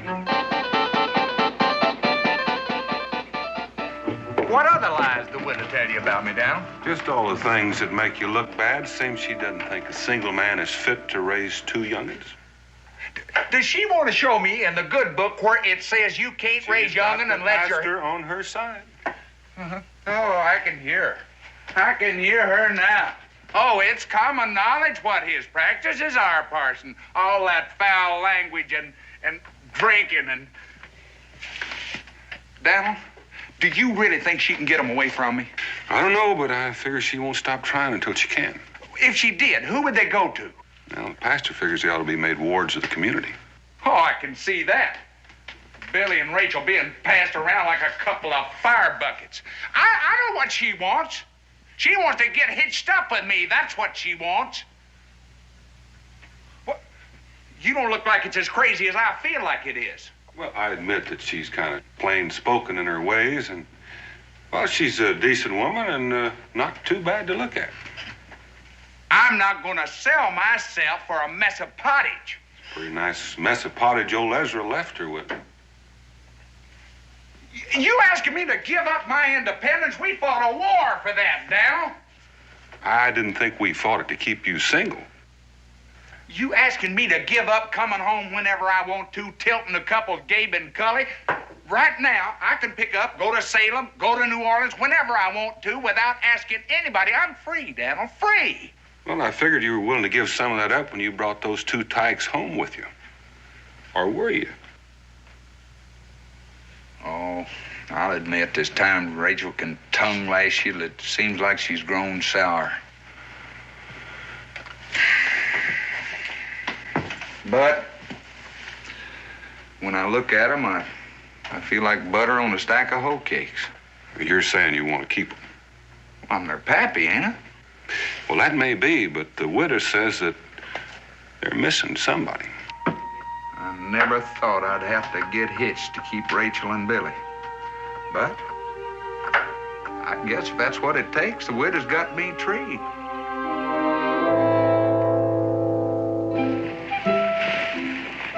You didn't tell me much about New Orleans, Mr. Clements.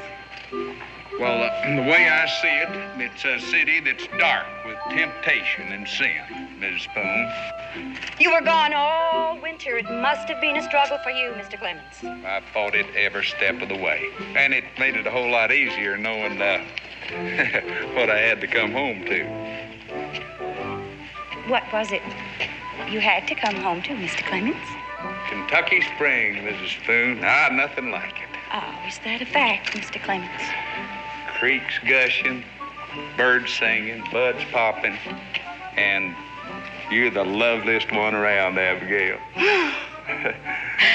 Are you trying to turn my head, Mr. Clements? I sure am. I ain't more my son to go to meeting duds to prove it to you. I killed him. First shot right out of the... That's what you told me about the bar, too. I killed him first time. Hiya, Josh. Oh, hey, starting late, ain't you, huh? Hi, Josh, what'd it be, rum or ale? I got some important things to discuss with the widow. Whatever it is you have to say to me, Mr. Clements, can wait, I'm sure. No, wait just a minute, Abigail.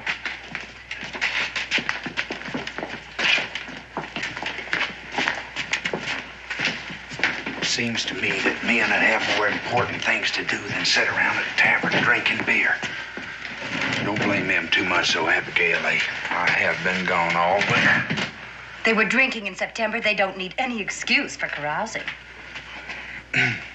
Tavern tramps never do.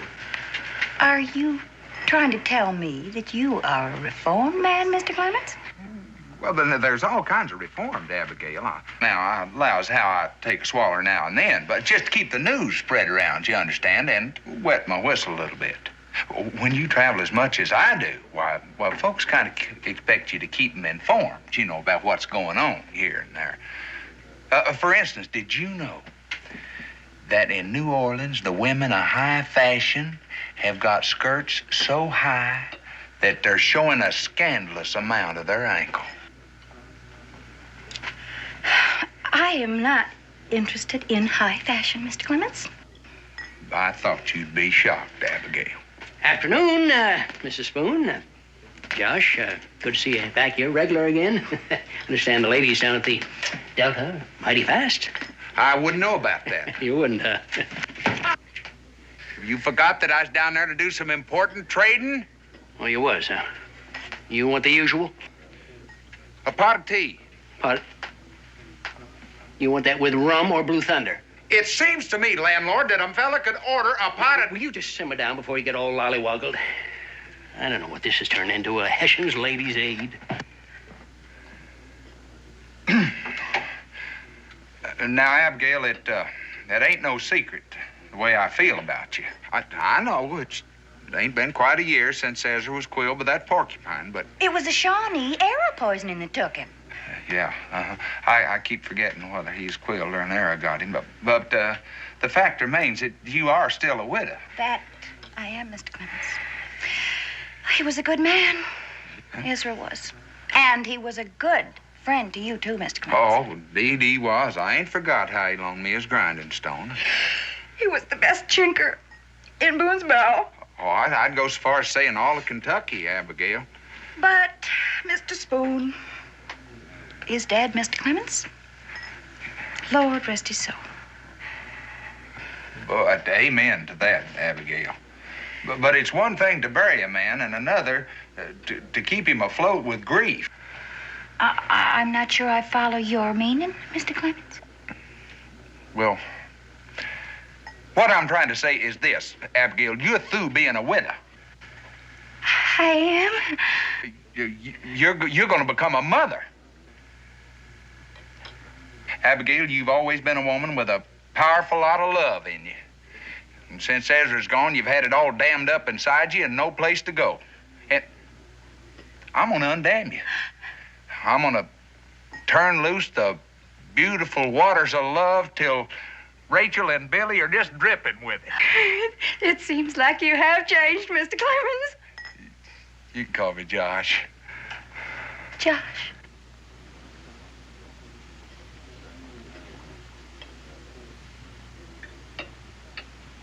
It's almost like Ezra never left. And it won't take but a day to move you in. Move me in? To my place. Uh-huh. And it won't take more than a rip and a stitch to fit you, neither. Ezra's clothes are all stashed neat and pressed just like they was the day he went, including his razor strop. Ain't that grand? What day would you like to set for the wedding, Josh?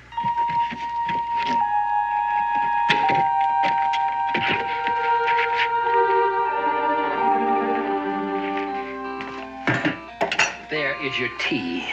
Bring me a mug of rum, Cincinnatus. But you just said you wanted to... Never mind what I said. Get me a mug of rum and hurry. I ain't gonna do it, Abby.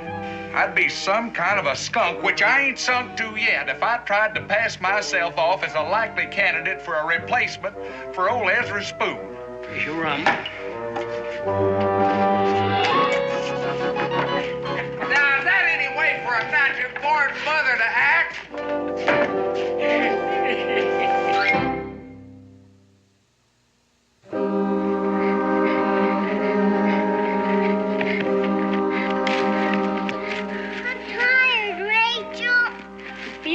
Going. But I can't. Maybe we could rest here a bit.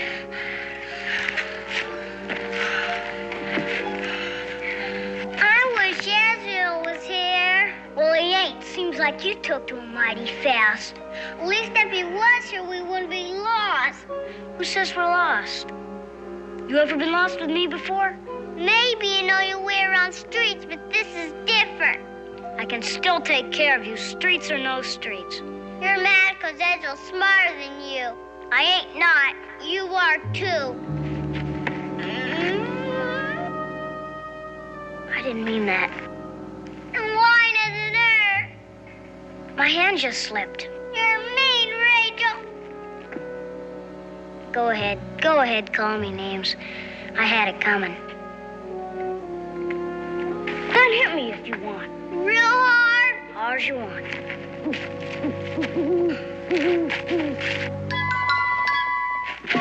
What's that? Sure, that ain't nothing but a hoot owl.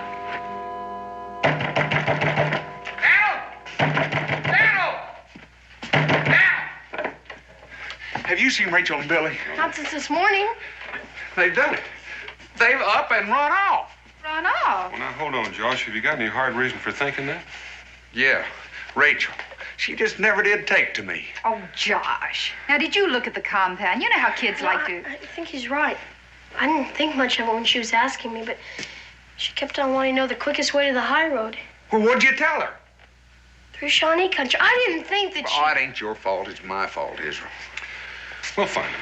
Well, can I go with him? I know how to talk to him. All right, son. 2 hours head of start, me going to that willing. It's almost dark. You can't have gone very far. I did hear him say these flower roots were good eating.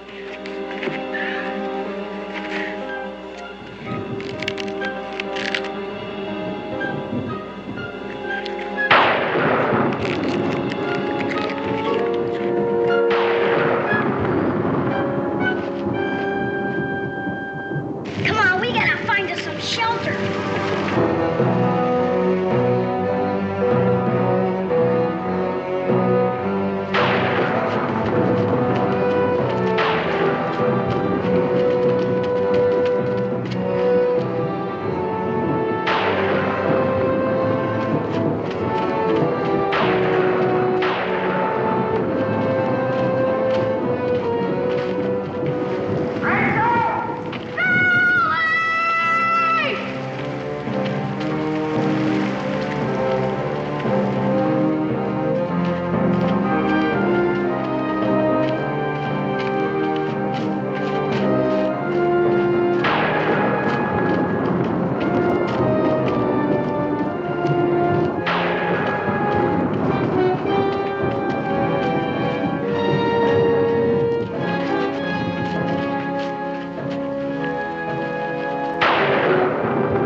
Rachel could always see right through me.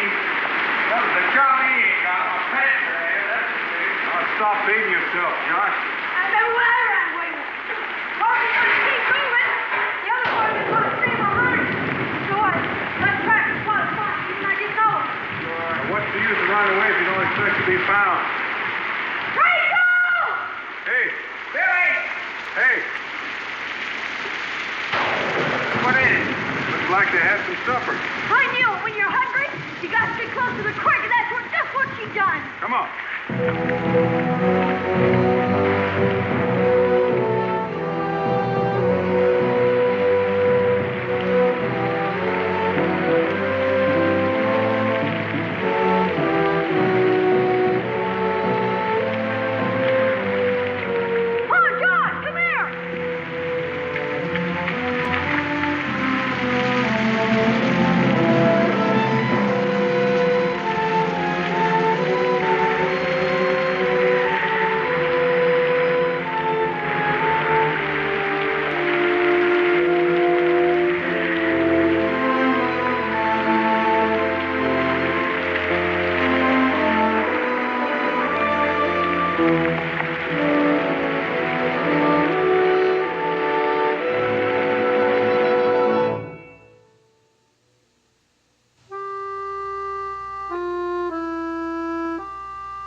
Feel better, hon?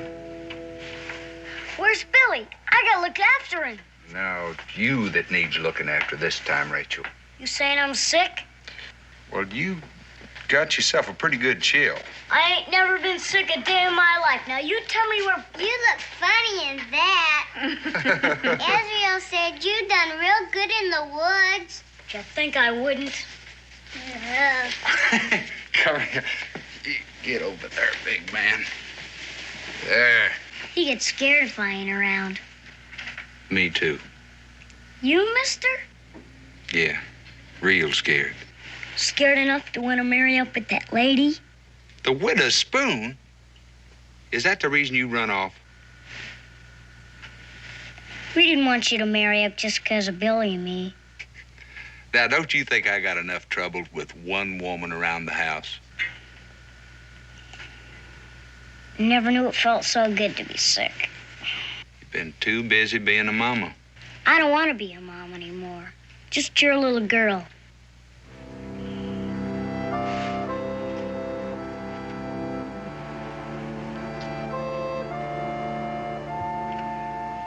We want you to be our papa.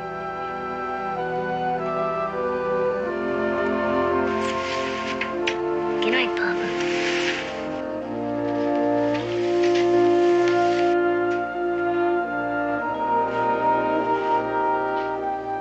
Yeah.